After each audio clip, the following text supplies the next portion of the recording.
Is that all right? I'm not going to yell that loud. All right, so we're here for the final MX Companion of the year.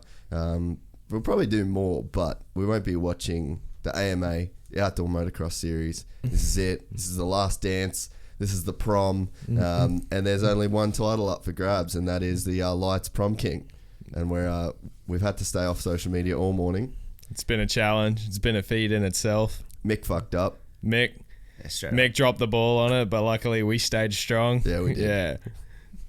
It wasn't easy. There was a couple of get off your phone. I just took mine There out. was a couple of times where you don't even think, you accidentally go in and you do the quick head to fuck. Yeah. It's insane how hard it is. Dude, it's Mick, so amazing. let's queue up Ironman Moto 1 250. We're not going to watch the 450 today because that championship's done and dusted. We're going to watch the old. We're going to watch the lights. We're going to watch the little guys.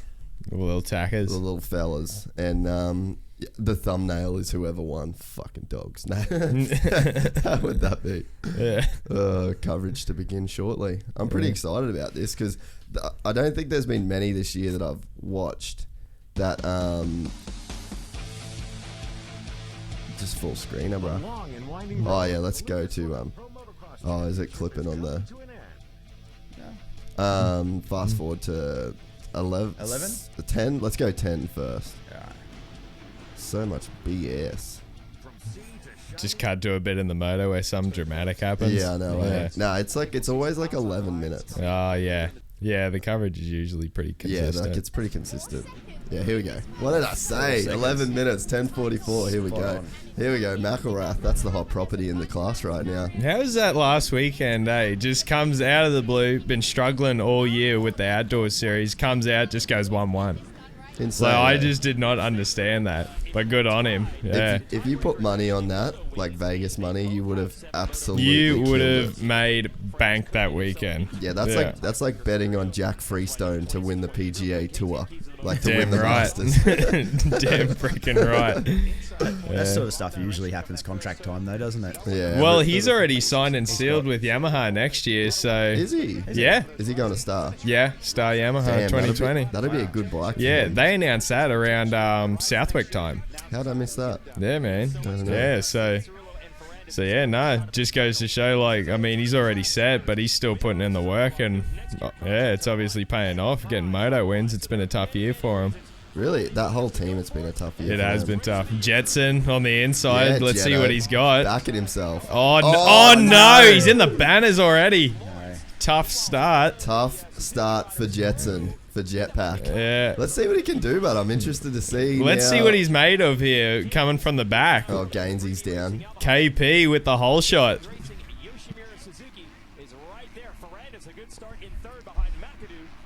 So who we got here? So we got KP's out front. KP's out front. Ferrandis is there. Yeah. Cooper's there. AC's there. Lil Forker running in the second spot right now. You only raced this track in the wet, huh? Yeah. Last time I was there was 2016, and it was a full mud fest. The full mud fest, yeah. Yeah. Ferrandis is obviously going to do what he wants to do, which is try and get around these guys as quickly as possible and check out. Peters, hang on to her. It doesn't look like insanely like prepped. I don't know. It's weird. It looks like it's just. It definitely doesn't look as rough as in years past. Yeah, for sure. Still gnarly. It looks like everything's just like pushed up a lot. It looks a lot more hard packed. Yeah, actually, yeah. It's like it was super wet, but there wasn't on top. But then there wasn't too much like deep base. Ferrandis already into second, not messing around.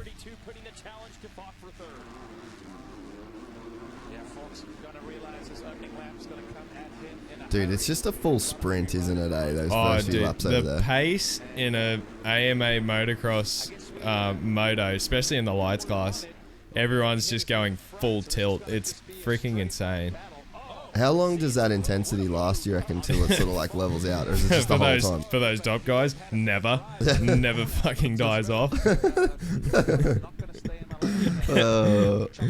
Me at the time, like 2-3 laps in, I was like, holy hell. Tongue in the sprocket. Tongue is in the chain. I was like, how are they doing this? Let's just get out of the point so I can chill. Yeah, fuck. So, what does AC need to do here? Like, he just sort of needs to have like an okay weekend, eh? Yeah, pretty much. Like, I think he's got a 30-point lead right now. So basically, he's got to finish just behind Ferrandis, or like in front of him, and he's pretty locks much it up for yeah, Moto it's pretty too, much yeah, locked okay. up. Yeah. Oh God, I want him to win so bad. What a rebound, eh? Yeah. After the whole Vegas, deal. Debacle. Like, yeah, exactly. Freaking And, like, what a turnaround. It wasn't even that big of a deal. You know what I mean? Like the Vegas thing was it just seemed like it was so unlucky. Like Yeah. such a small crash, really. Yeah. And like, you know, he could have come back if his bike didn't weed up, but it's like, Yeah. it's just the way that it landed. It's like, Yeah. if that was just like a freak crash of like, yeah, you're done now, dude. Yeah, that's it. There's nothing you can do. Dude, Ferrandis is on it, eh? Dude, Aggressive, eh? he is freaking letting the dog eat right now.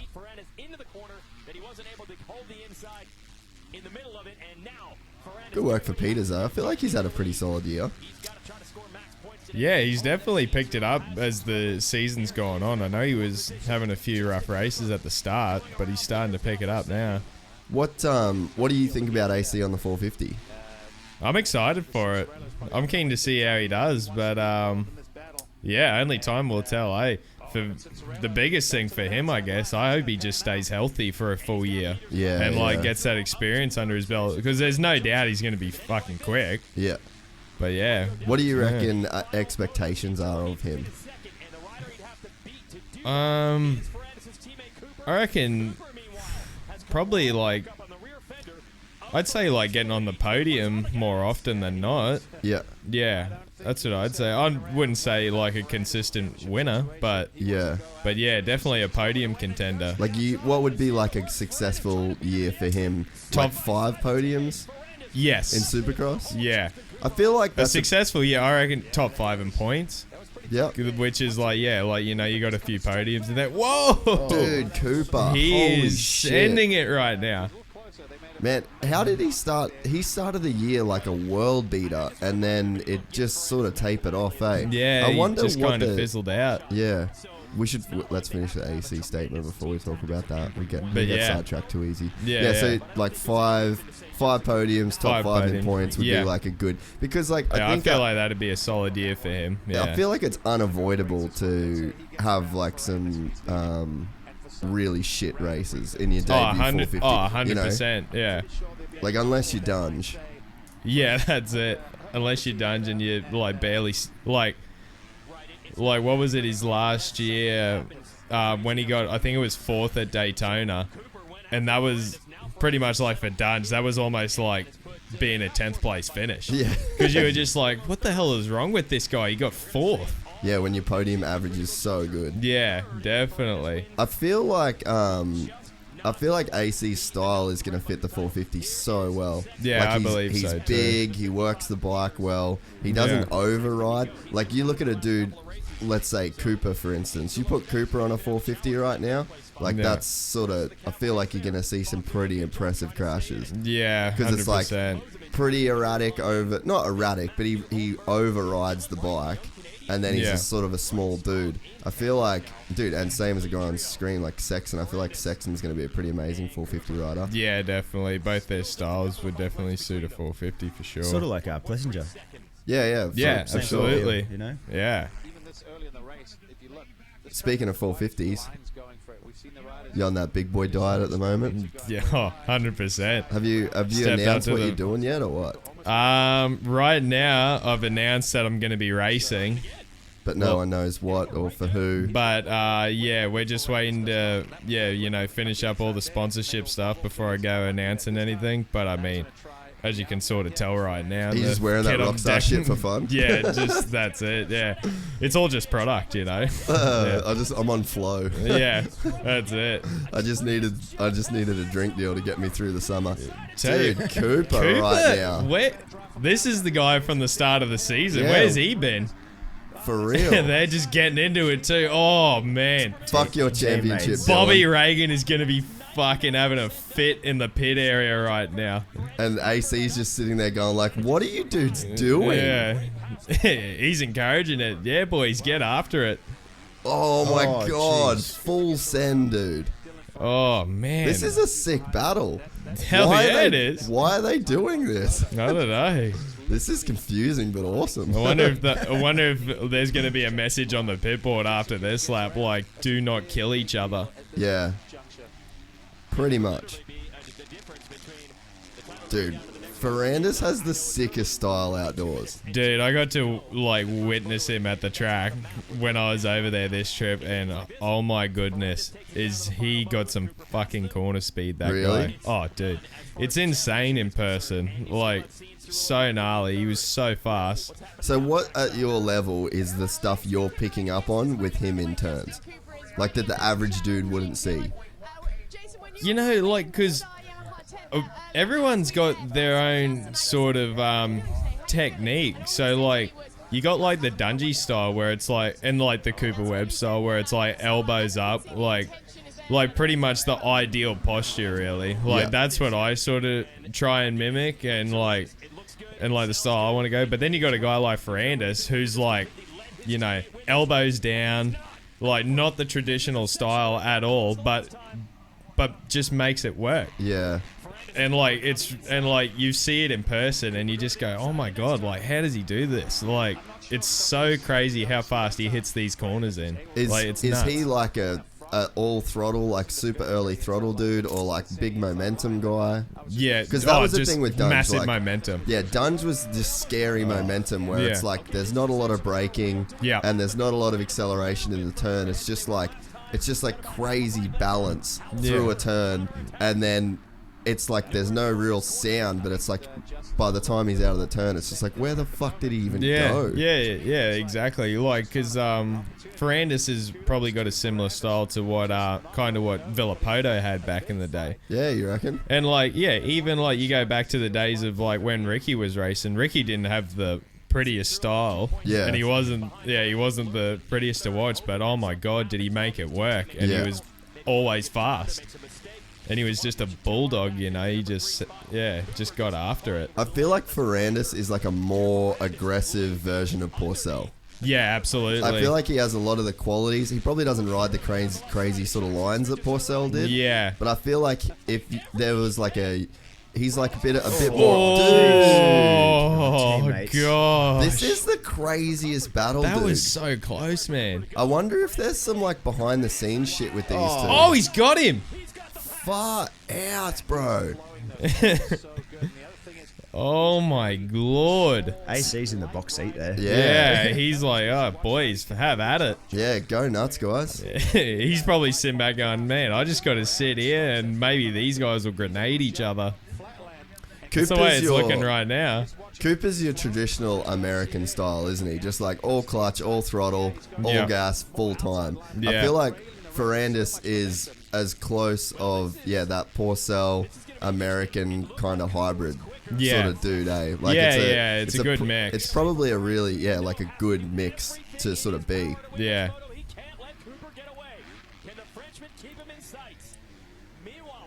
Jesus, what a battle! Yeah, this is intense.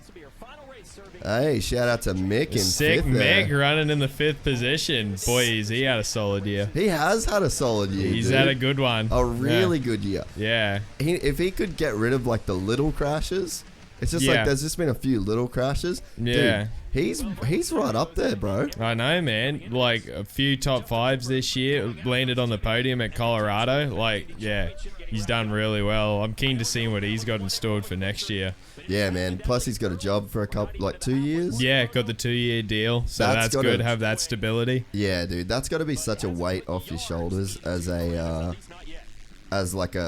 a lights rider, you know? Oh, like that's absolutely. the most hectic time is your first 3 years in that class. It's so Yeah, make or yeah, break. and you like don't know whether you're gonna be like guaranteed a spot, and yeah, like to even just have 2 years under your belt, like yeah, that's good to have for sure. I wonder if there's some shit between Cooper and Ferrandis.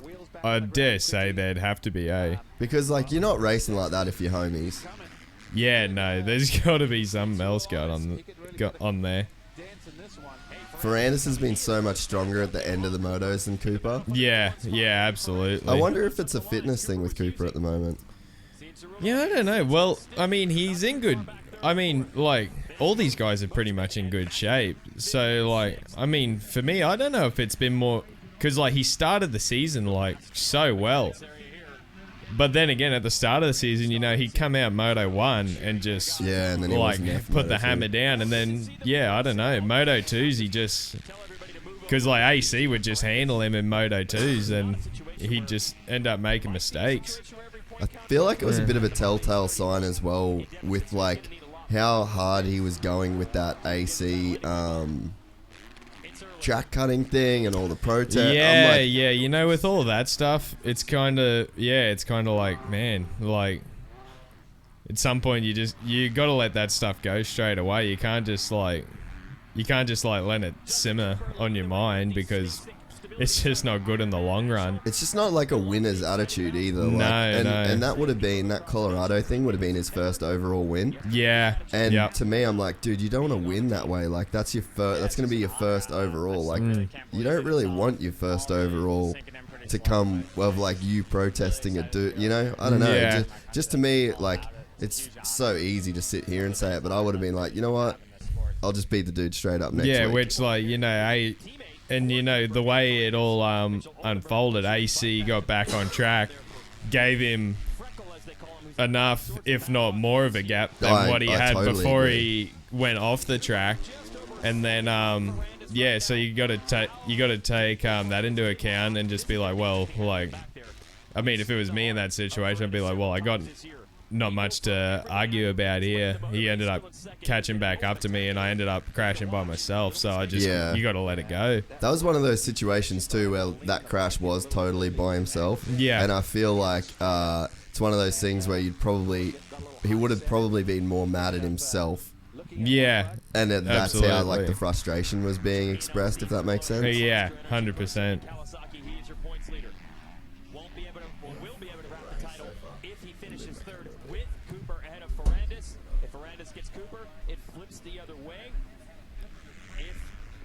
Finishes third and Ferrandis wins the moto. He'll have a 25-point lead going into the final race of the year. 25 points are on the line. But the tiebreaker is moto wins. Cianciarulo and Ferrandis are tied on moto wins at the moment. So if Ferrandis were to win them today, he would have the tiebreaker. I was eyeing off the order. I haven't had a look at it. I'm trying to see who's where right now. Well, read it out, mate. Tell the people. Yeah. Give the people what they want. Gets the people Just trying to going. see. Oh, Jetson after that start debacle, he's up to 17th. Would you call it a debacle? Yeah, well, he almost got tangled in a freaking banner. So where's he at? He's in 19th. 17th now. 17th. Yeah, 17th. Damn, already in the points. Halfway through the moto. So Did you see where Peters was? No, I didn't. Where was he at? Dude, he's not even in the top 10. Back to 12th now. Oh, like no. from that super start. Yeah. He must Rips have the had it. holy. have had a little cheeky tip over. Yeah, might have. Dude, I love the aerial stuff. I mean, I talked about it for fucking 20 minutes in the first time we had it, but, like, Oh, it gives you this is the such, like, first time I've seen it. Yeah, how good is it? I didn't know they had choppers there. Redbud was the first round, dude. Oh, Because right. Lucas Oil owns Mav TV, and Mav TV has this crazy, like, they have obviously it's a TV channel, so they have, like, a big production deal. But they've got a helicopter with, like, a Cineflex. No way. So Mav TV's obviously hooked it up. Yeah. And, oh, dude, look at those ruts. Dude, yeah, this is sick. This is perspective, the isn't it? first time I've seen it. This is rad. You can see every single line. Yeah. It gives you such a good perspective of just exactly what is going on. Hell yeah. Did they have those sand rollers when you were there? Oh, they had the rollers there, but, like, they weren't sand. They Would it didn't have the just been sand mud? in. Yeah, it was pretty much just Slosh. soup. Yeah. Soup rollers. Soup rollers, yeah. Not so Absolutely. for you.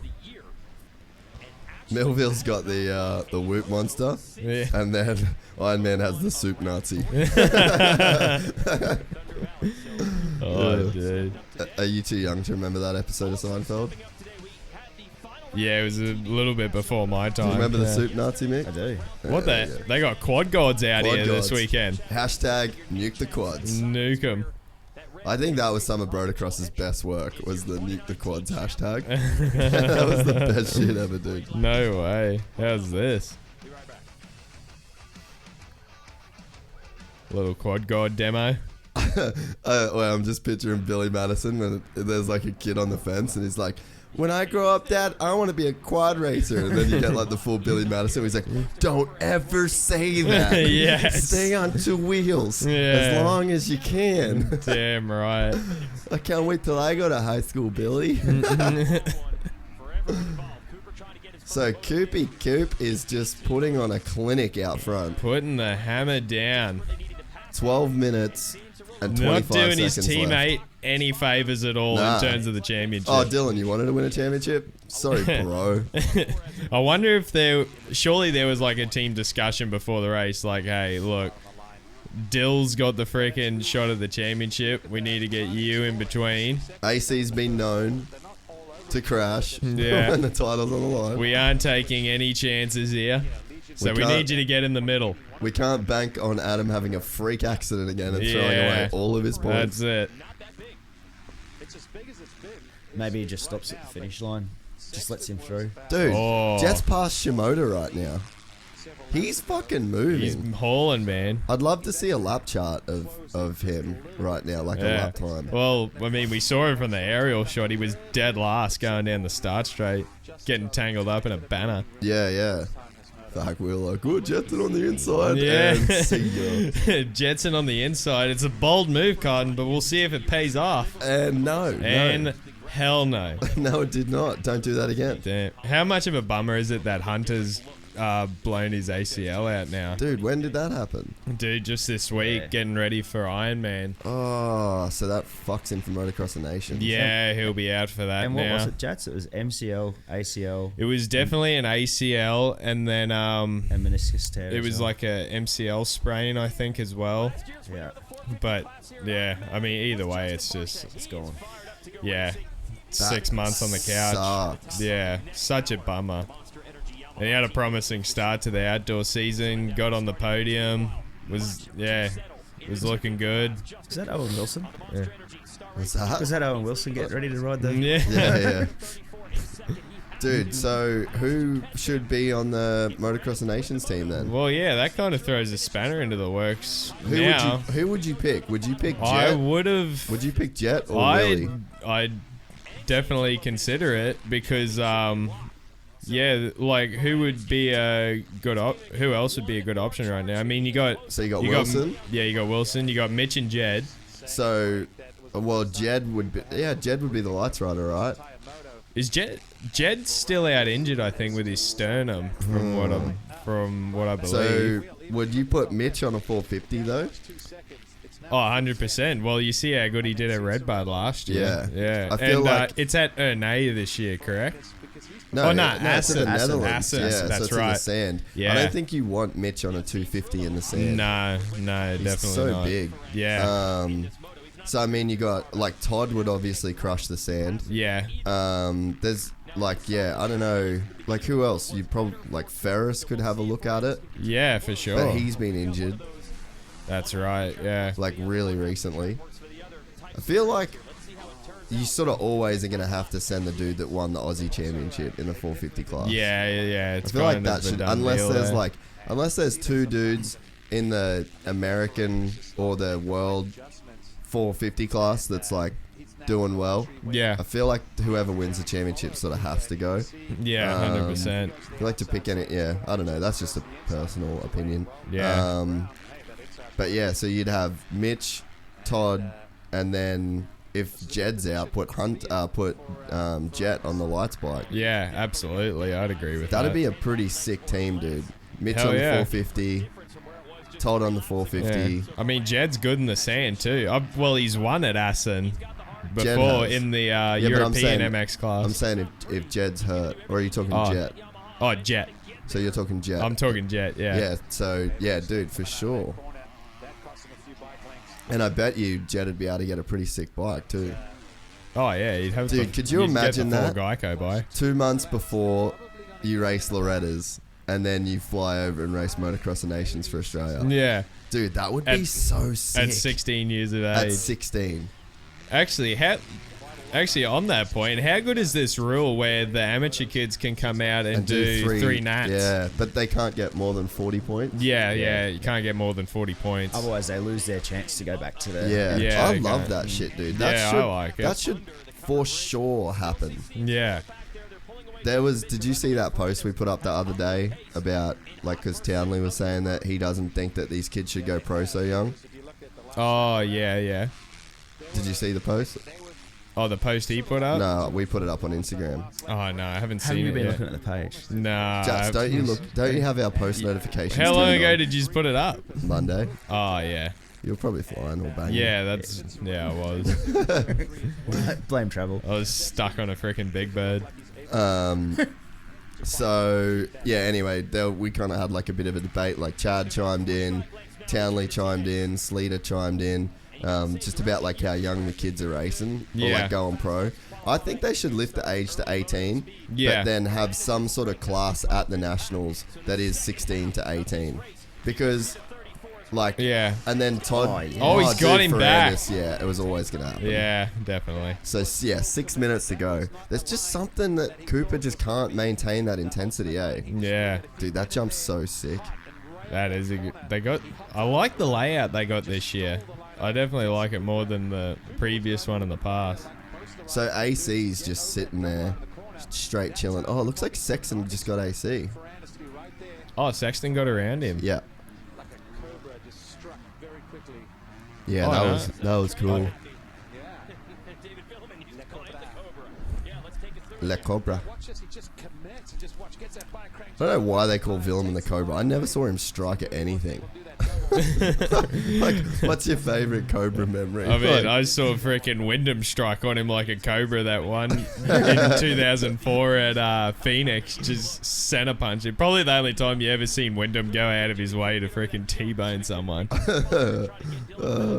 What's that movie? It's like, bloody French. What's that movie? Damn, I don't know. You know what? It's not off Talladega Nights, right? It might be off. Talladega Nights. Ricky Bobby. Yeah, bloody French. Oh no, Sexton didn't get him. Must have been a lapper. Yeah. Dude, I'm not feeling those boots at all. The fluoro yellows? Nah. Man, I love that shit. You do? Yeah, I'm a fan of the fluoro stuff. You're a fan of the fluoro movement? Yeah. Well, put it this way, you'd prefer it over gold shit. And touche. Yeah, there you go. Wait, if AC rocked up in this moto wearing gold helmet and gold boots, I wouldn't fucking watch it. No. I'd have... Well, we know how this ends. I'd have a legit meltdown. Yeah. The internet would be going into a frenzy. Oh. What were we talking about before? Oh, the going pro. I think, like, have a class that's 18, 16 to 18, have it at the Nationals. If you can't give it TV time of, like, the actual TV, then put it on the internet. Like, make it do, like, a YouTube deal for it to where, like, it goes on YouTube. It'll get a fuck ton of views. Yeah. And then, because, like, I was talking to Todd, and we had, like, a full argument, and he's like, dude, if they're good enough to do it, like, because... He was saying, like, and this is a fair point with him, he raced the under-19s class and then got a wild card and then won the pro lights. Yeah, that's so it's right. like, well, why should I be dicking around in the under-19s if I'm good enough to win the lights? Yeah, that's true. Like, my thing with it, though, and we kind of mentioned it before, so look at a guy like Mick Mosman. Like, he's got one podium, he's had a couple good races, shown a lot of potential to be a really good rider down the track. Yeah. And, like, I feel like in the last 4 to 5 years, all we've seen is guys that will do 2 years on a team, and then they'll do 2 years on like a second tier team, and then they're out of the sport. Yeah. It's like they're not getting enough chance to really develop. And the reason why is because you get a 2-year Geico deal. And Yeah. then if you don't do good, then you've got a Jet Lawrence that comes in on a 2-year Geico deal. Yeah. And then if he doesn't do good, then you've got Carson Mumford that comes in on a 2. So like there's this constant 2-year cycle Yeah. of these kids that come out of amateurs. And if you don't make it, like look at RJ Hampshire. You know, he kind of hasn't really had that good of a run. It's like if he doesn't get, they'll move him for the next young kid. Yeah, that's and then it. the problem is then it's like, all right, so if this amateur superstars, RJ Hampshire's a bad example. He's having a good season. Like, he's doing really well. Yeah, yeah. But, like, who's a guy that sort of came in and out recently? Like, all the sort of hype and then is sort of not really there anymore in the same way. Well, like, Kyle Peters could be a good example of that. Or, like, even a dude like Alex Martin, it's like he sort of had to really earn his way onto that factory sort of team. Absolutely. But I think what it does is it creates... Or, like, let's say Mitch Falk, for example. Yeah. You know, he's probably got 2-year Troy Lee KTM deal. If he doesn't do well, then, like, Troy Lee's got another kid that's coming in. And then what's he sort of going to do? Yeah, there's always someone waiting in the wings. Yeah, and it's like ready it seems to like take there's it. more guys waiting in the wings than there's spots on these good teams. Yeah. So, and then I think the other problem with that is then it just keeps going back and back and back to, you know, AC was signed with Pro Circuit and Cowie essentially since he was like 10 years old. Yeah. So it's like, to get the next AC, are you going to have to sponsor an 8-year-old? Yeah, And then are you going to have that's to right. sponsor a 6 year? Like, how early do you have to get these kids locked in Yeah. just so they can get that 2-year deal when they first turn pro? Yeah, that's right. So, I don't know. I think that could be, like, a good way to just take, like, the pressure off. And then Todd was saying, like, oh, well, yeah, they shouldn't be making that much money as kids. Because that's the thing, like, people were saying AC was on, like, $500,000 a year as an amateur from Kawasaki. Yeah, I heard it was like pretty ridiculous what he was on. And it's like, there's guys that are, you know, got mortgages and shit in the lights class. Here we go. Adams Got just him. caught the back of Coop. This wraps his title up. Yeah. Oh, really? Yeah. Yeah, by the looks of it. Stays like this. Yeah. Oh. Oh, no. Off the No. track. There's going to be a protest lodge for Cooper's sure. going to be at the stewards. Yeah. Yeah. So this locks it up, if it stays like this. Yeah. Yeah. Dude, with Minute 58 to go. seconds to go. Oh, I was hoping it would kind of come down to Moto 2. Obviously, I still wanted Adam to win. Yeah. No secrets there, guys. What a boss. What's up with Cooper at the end of these motos? Not taking the conservative route, just getting it done. Which you'd want to be doing that too. Yeah, let's lock this bitch up. Let's get it done now, and then whatever happens in Moto 2 happens. Like, I'm we don't racing got to Moto worry 2 about drunk. shit. Yeah. Moto 2 on the line, fully belted. Beer bong on the Yeah. line. Hashtag Team Pride. Oh, if you did that, that would be like the ultimate boss move. Check that out too. 2 seconds faster than Ferrandis' last lap. Really? Wow. AC's on it. So AC's just like pulled the trigger. Yeah. Wow, yeah. Dude, you're right. He's fucking moving right now. Oh, he is not. Oh no. He is not messing. Oh, say that. He just makes a little mistake, but still on the freaking gas. He's just looked so dialed this year, hasn't he? In Supercross, man. Like, I remember after whatever the first round was, I texted him and said, I don't think a lights rider's looked that good since Villapoto. Yeah. Like, just the style, the fucking commitment to every section. It was just seemed like it was just so dialed in, but so aggressive at the same time. Yeah. It's pretty heartbreaking that he didn't win both titles. Yeah. At least, you know, like, this will be a big weight off his shoulders. Huge weight, For man. sure. How old is he now? Is he 21? 21? Yeah. Is he? That's a what? That's a full guess, by the way. 21, 22? Yeah, it'd be around that age. Yeah. He's been in the program for a long time now, eh? Yeah. God, he's had a shit run, dude. Yeah. All the injuries. And like, you wouldn't have. Did you think, like, after the whole Vegas deal that, like, this outdoor season was going to be kind of a write-off for him? Man. Like, just mentally? he's just such a, like, he's so smart, dude. Yeah. Like, I feel like he's so smart that he just figured out a way to rationalize exactly what went down. You know, like, I feel like he's so smart that he can turn these situations into positives. And I think that's why, like, you look at, let's say, like, Nico Izzy, Jason Lawrence, Davey Millsaps. Like, there's been guys that have been this talented come out of amateurs and just, like, won a championship, had an injury, haven't come back from it. Like, I feel like it's just straight intelligence on AC's behalf. Absolutely. Where he can just, like, figure out a way and a perspective to have on a situation that lets him come back really strong. Yeah. And it's like, even in the press conferences after it, he's so smart, he's so calculated. Like, I just think I just think that's what lets him come back. So, like, I didn't think that he was going to have a... But then again, you just don't know. It's like, is there going to be a final straw? Yeah. Like, that Supercross is like, maybe that was a final straw where he's just like, fuck this. Yeah. Because he's been up against it his entire pro career. That's it. To see the way he dealt with Vegas, going back to the press conference and that, just the emotion, emotional intelligence of him. Yeah, that's what he I'm just saying. moves on. Yeah. Like, he just, I don't know, to carry that speed over to this, sort of wasn't a chance that he was going to be like this, I think, hey, personally. Yeah, no, he's just so smart. He just figures it out. He's like, you know what? All this adversity is going to make me a better dude. Like, this is going to build character. But, you know, like, he can really turn shit around in his head. And I think that's all it is when it comes to, like, being at the top level of any sport. Like, when you're an elite athlete, it's all about the head space, the head game. Like, how can you rationalize what you have to go out and do, or how can you rationalize what happened to you that was less than ideal?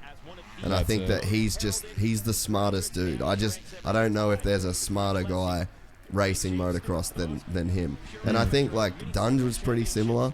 Like, he was a really intelligent dude. Villapoto's an intelligent dude. Victory lap right here, boys.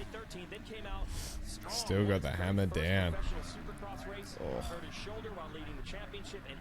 When you're about to win a championship, Jatz, because you've won 2 of them, what's that last lap like? Is it on your mind, or is it you're still on autopilot, just doing what you're doing, charging? Well, the first experience... One of them you don't know, Well, first experience was, like, just a complete surprise with the way that thing turned out. Like, I didn't even believe it. But the second one, I had the opportunity to do that last lap, take it in, like, I'm in a spot where I'm going to clinch it. Yeah, and shoot. Like, for that season, because I was coming off an injury, and I wasn't expecting to really be in the title fight. And then, like, started the series with the red plate, lost it, get it back for the last round, and then I was just like, oh, shoot. Doesn't matter, like, you know, exactly like with the AC thing. Doesn't matter how bad things are going or how things are looking. You just got to keep on digging and keep grinding, and then, you know, like, to do that last lap knowing, like, shoot, it's about to all pay off. Like, we're about to get it done. So you are actively thinking about it on that absolutely, last lap. yeah. Here it is. There he goes. Good shit. The homie gets it done. Good stuff. Fuck, Mad that's props. so rad.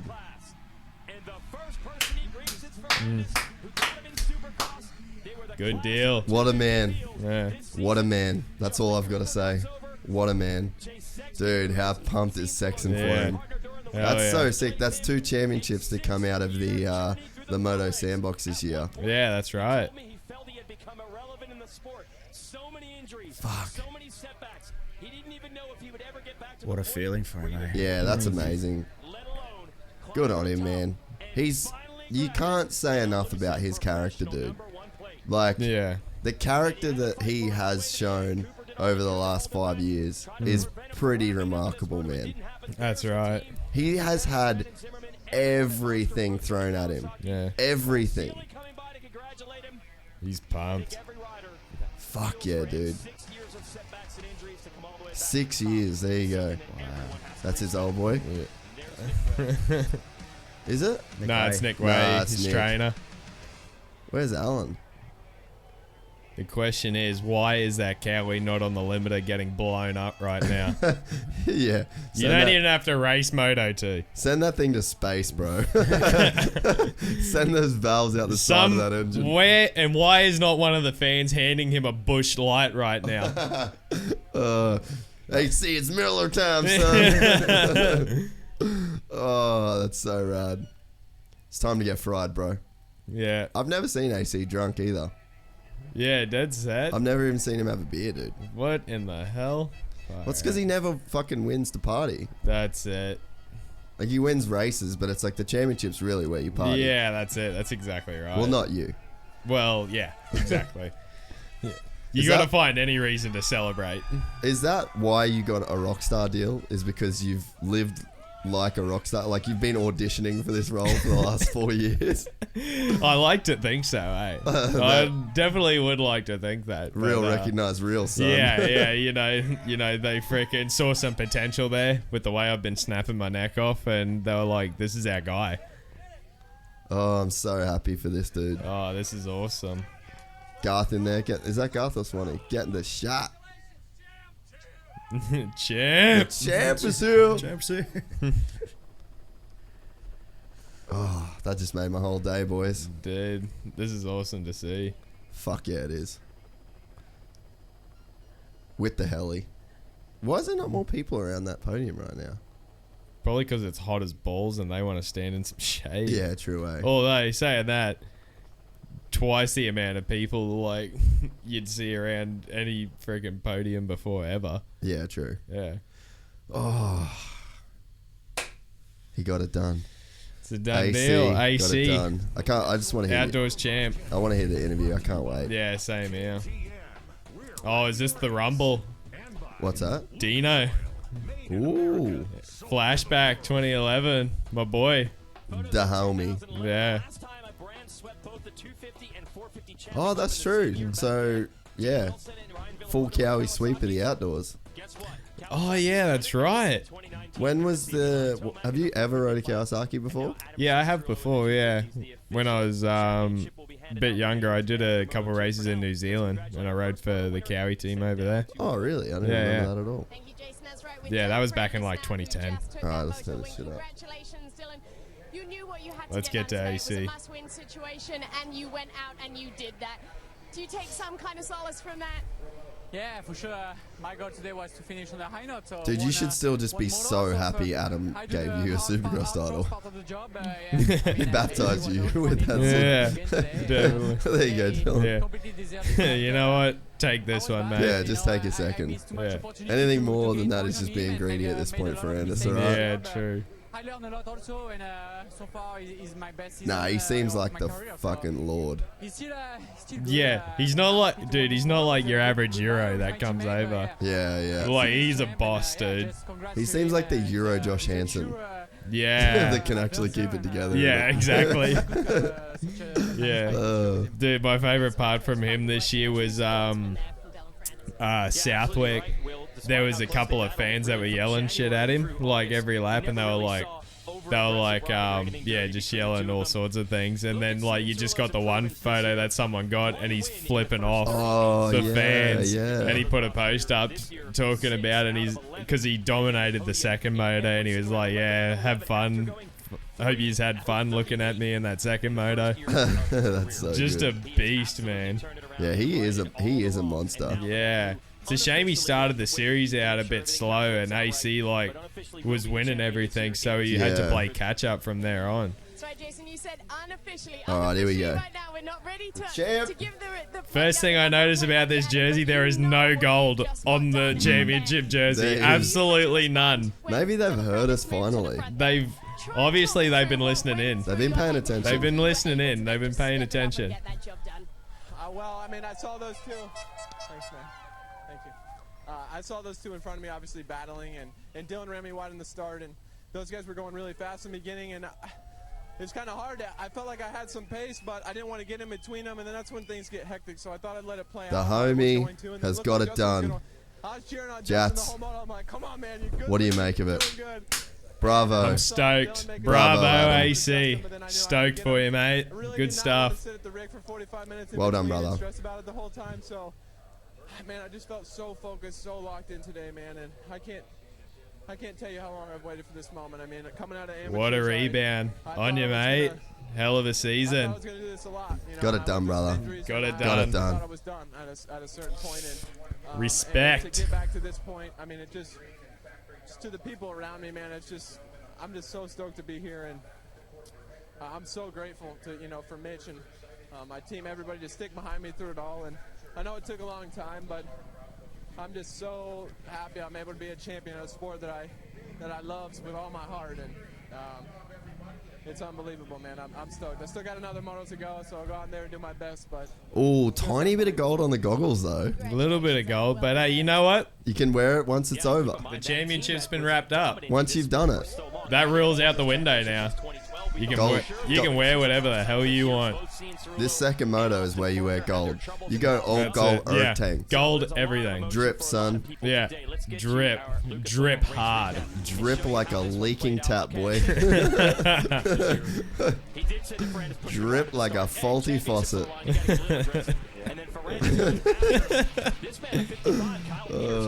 All right, let's check on. Should we watch the first 450 moto now that this is wrapped up? Yeah, I'm keen. I want to see what these boys are doing around this track. Yeah, let's watch the first 450 then. Let's have a suss. So just go back and then. Let's go to the tape.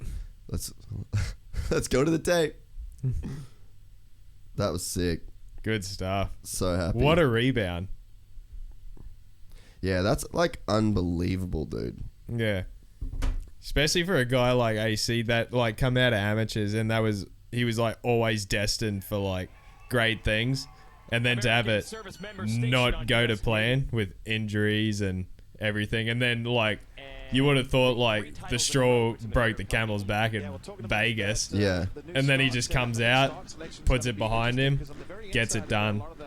It's so crazy because like if you wrote out the script of what AC, like if you go, here's the best amateur kid ever, he's never had an injury, he's this golden boy, he's the prodigy, he's Moto Jesus, like he's everything that you could hope to be in motocross, and then you give him 5 years of just complete horrendous luck, terrible injuries, and then you said that like you go to a person, so what's he end up being? You're like, the average answer or like the most likely thing would be like, oh yeah, he just ended up fucking up his life, like that's the story, like that's the narrative that you would expect to hear if somebody told you all of that stuff. But it's like it's made him better, like absolutely. It's literally like I just see greatness now with AC, like, and if he just came out and won the way that people expected him to, it's like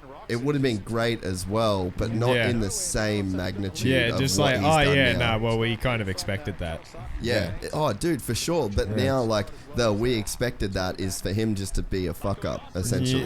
He just wrote that. He had all these injuries. He couldn't handle the pressure. He crumbled. He got scared. Like, those would be the storylines that you would expect, like full Johnny Manziel style. You know? Exactly. Like, that's sort of what you'd expect. But now, the way that he's done this, it's like, dude, he's just like, that's what greatness looks like. Absolutely. Greatness is when a dude can just still win after every single thing has been thrown against him. Absolutely. That would let him not win. Alright. Old Savachi just has starts dialed, dude. Kenny's out front. Yep. I'm so glad Kenny's seems to be back on track. Yeah, we're starting to see like the flashes of that Ken Roxon we've come to know over the years. Especially like, man, how's about his performance at Unadilla? Dude, Unadilla was where psycho. That was like the 2016 when he won the championship, like just blew everyone's doors off that weekend. Dude, it might have even been better. Yeah, you're right, because like everyone's gotten so much better than like when he won in 2016. Plus, it was from practice too. Like straight from practice. It like was fast. 3 seconds faster than anyone that day. in qualifying and then in the races as well. It was nuts. And look, he's out of there now too. Yeah. I think that Unadilla might have been one of his single best performances on a motorcycle ever. Yeah, I could agree with that. You know, you got, like, I feel like, dude, you got Tomac, you got Anderson, you got Osborne, you got Marv. Yep. Like, you're in a heavy hitter field, and then you go and put 3 seconds on them in qualifying and practice, and then you go 1-1 on maybe one of the most technical tracks all year. Yeah. That was fucking solid, dude. Yeah. Like, realistically, that's like Tomac territory as a track, isn't it? Yeah. Yeah, absolutely. But at the same time, it's probably the most Euro track as well, like on the circuit. You've done Dilla a couple times, eh, Jatz? Yeah, I've done it a few times. It's just rut city. This year would look particularly gnarly though, eh? Yeah, that's exactly right. Dude, that's a technical little section where they're like doubling up into that hill face, and it's kind of off camber. And it's dry as hell too. Yeah. Like, it's super shiny. The Savachi's on it right now. So we got Roxon, Savachi, Marv, Barsha, Osborne, Ando, Wilson, Dino, and then Plessinger. I missed the last one there. John Short, Oh, privateer, holding it down in the He's top actually 10. having a pretty good season. Absolutely. Cunningham Muffins, Bogle's there.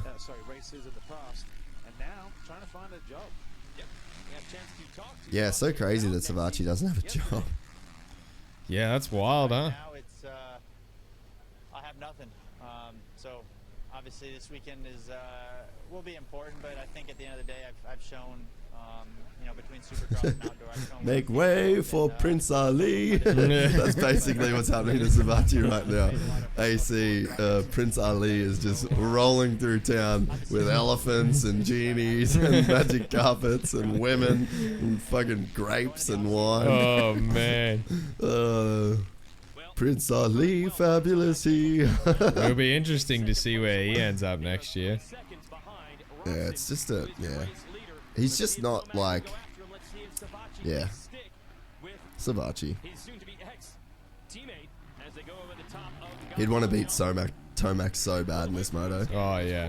How's Tomac coming into that turn, man? It's like he's almost dragging his handlebars on the inside of the track. Right? Yeah. Oh, Bogle. I know. The captain. She's bent. He's blowing up.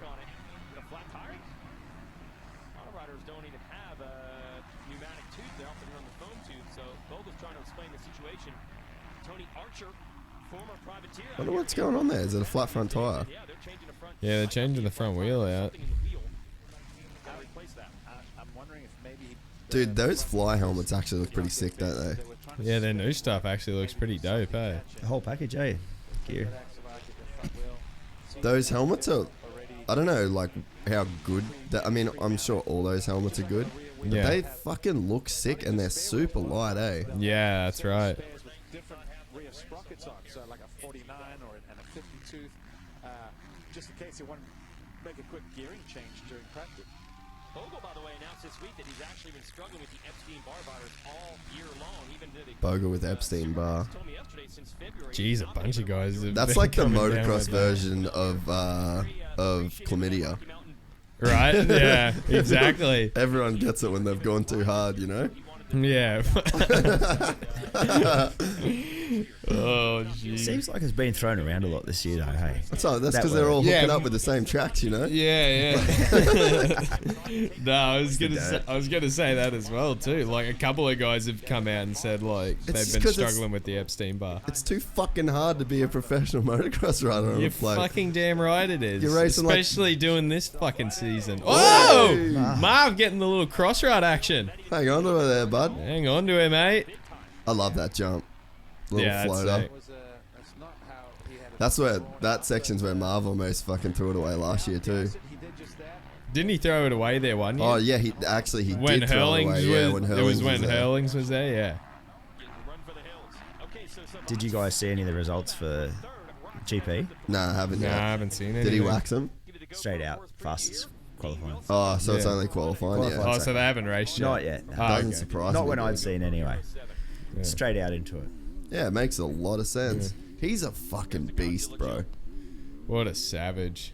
Like, when Matty was on here and he was talking about Tomac in that way of, like, just being a straight beast and not really giving a fuck about, like, the other stuff that comes with it. Dude, Hurling's is like that as well. Like, does he even have a fucking Instagram? He's just all he does is like, how much fuel can I burn in a day? Yeah. I feel like Tomac's closing the gap a little bit here. Yeah. There's been some cool gear come out with Fox, I reckon. Yeah, definitely. The last few rounds, man, I really like the Fox gear that's come out. There was that sort of white with like the light fluoro orange. It was like a nice take on fluoro. I feel like most the companies white and the orange. Yeah, that stuff's sick. Yeah, just the patch through the middle. I feel like that was a very tasteful fluoro because I feel like all the other brands want to just go as fluoro as possible. Dude, that is such a great angle. Yeah. Like, look at how much their body moves from side to side on top of the motorcycle. Yeah. Like, you sort of can't really appreciate it from these angles, eh? Yeah. Like, definitely. the ground angle, you can't see, like, the side to side movement of, like, body and motorcycle. Yeah. What do you reckon of Tomac's Alpine Star gear this weekend? Yeah, I like it. I'm a fan of it. I like those colours. Dude, I like all the shit that Alpine Star does, eh? Yeah. I don't know whether it's because I want to ride Jason Anderson that hard or, you know, like he just makes everything look that good. It just makes everything look dope. Yeah, I love that shit, eh? Hell yeah. It is crazy the influence that a rider can have on you. Like, I'd say Ando is probably my favourite rider at the moment. Yeah. And it's like, sure. I'm just all about the Alpine Stars gear. But then, and same with Kenny with the Fox stuff. But then Tomac wears Alpine Stars gear and I'm not like that.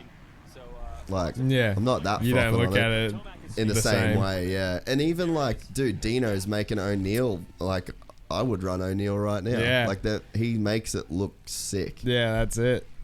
It's pretty crazy how that works. And you're making me want to down a fucking rock star right now, bro. Yeah, hey, freaking hell. Welcome to Need Indiana. to get a case in here. Get a case, you reckon? Yeah. Lucas Oil Stadium.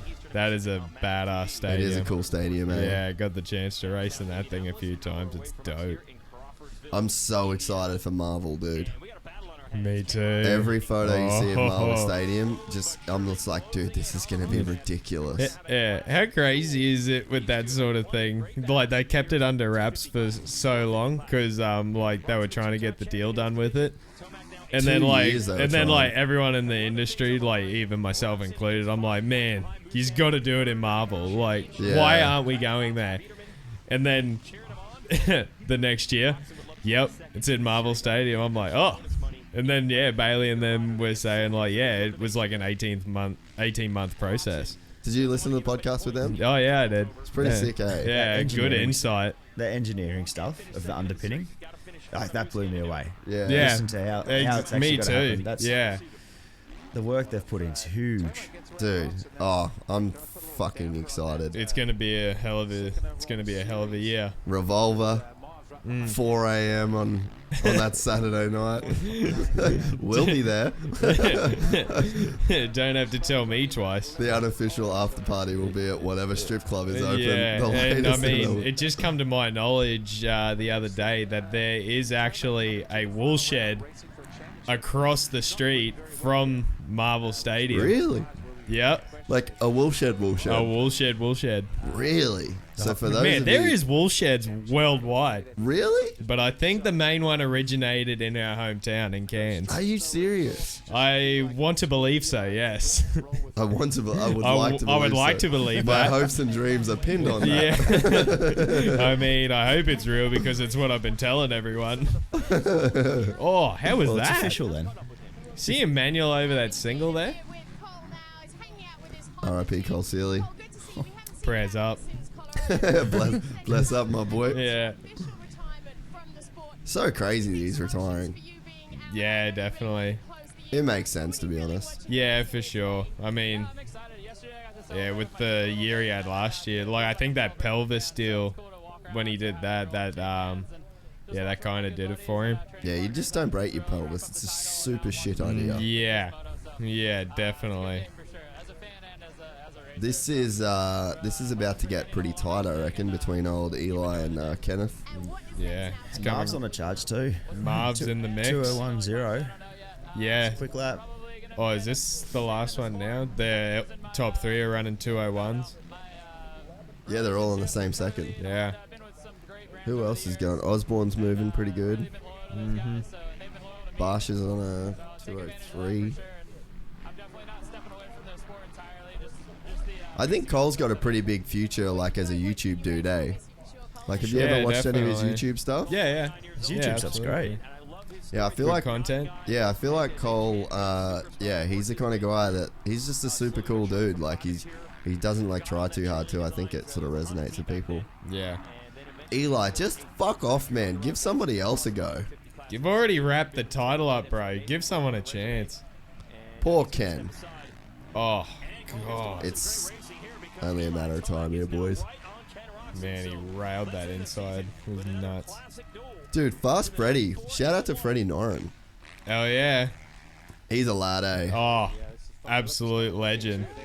Pumped to see him get that opportunity with JGR, and he's just been running with it. He did a little stint with Factory Honda at one point a couple of years ago, eh? Yeah. No, he filled in for, might have been Sealy. Or maybe even before then. Yeah. Oh, it was Trey Kennard, actually. Yep. Yeah, so he filled in there. Yeah.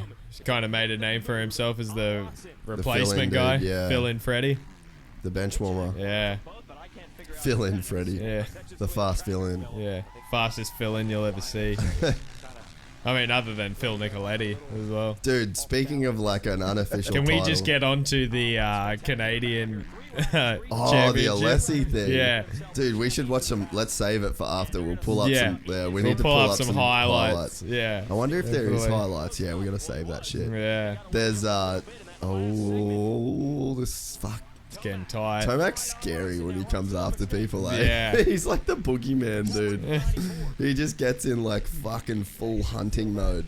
Yeah. And it's like the way he rides, it's like, this isn't going to be nice. Yeah. It always is. Like, he never passes people dirty. Yeah. It's clean, but it's just... it's just aggressive. Oh. He's just like, gives no fucks. I'm going to get you. Yeah. I'm going to get you. It's like it's like, you know, when like you see an adult chasing a toddler around. Yeah. And the toddler's like borderline scared. Yeah. I'm coming. I'm going to get you. Marv's there too. Yeah, Marv's not out of it. Kenny's intensity just line. looks like it's dropped off a little bit. Yeah. Or maybe it's just because, Oh, look at here he comes. Peels one. Is he going to go around the outside here? Oh, no. Kenny holding tough. Yeah, that inside's like the only line there, eh? Yeah. Fuck, how much faster is that inside, dude? Ken just pulled like a second on him. Yeah. That's crazy. Check Marv, he's on the move. Marv ain't messing around. Yeah, well, Marv hit that inside. This is sick. Good way to end the year. The three boys fighting it out. Yeah. Tomac inevitably will win. Putting on a show. It's only halfway through the moto too. I feel like the lights moto went a lot quicker. Yes. It's almost like an inverse. Roxon is the leader. Muscan is the one in third, closing up the most. So all three of the riders are going to be side by side by side. Dude, sick battle. Three-way dogfight. This is awesome. Maybe Kenny's intensity hasn't dropped that much. I think I don't think his intensity dropped. They're all running similar speed. Maybe the pace is just high. Maybe it's because Tomac's style is so aggressive that he makes Ken look. Oh, absolutely. You know? Yeah. Like if you just see Kenny on his own without Eli in frame. Yeah. There's just so much more body language. Yeah. Like, yeah. More noise. Looks like he's, yeah. Oh, get out of the way. Jeez. Move, Respect bitch. the blue flag. Respect. Oh, here he comes. It's just coming like a damn freight train. Oh, man. Shout out to the lapper on the inside there for getting on the binders. I thought he was going to slide into him. Slapped on the brakes. I slap it on brakes. Boy. Oh, lapper in the way. Damn it. Yeah, that's fair, because Kenny got kind of jacked. Yeah. They're thick in traffic, dude. Oh, yeah. Backed up like the 91.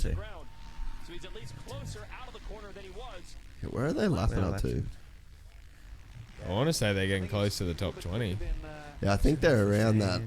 Osby's in 18th. Mm-hmm. That's so sick. Yeah.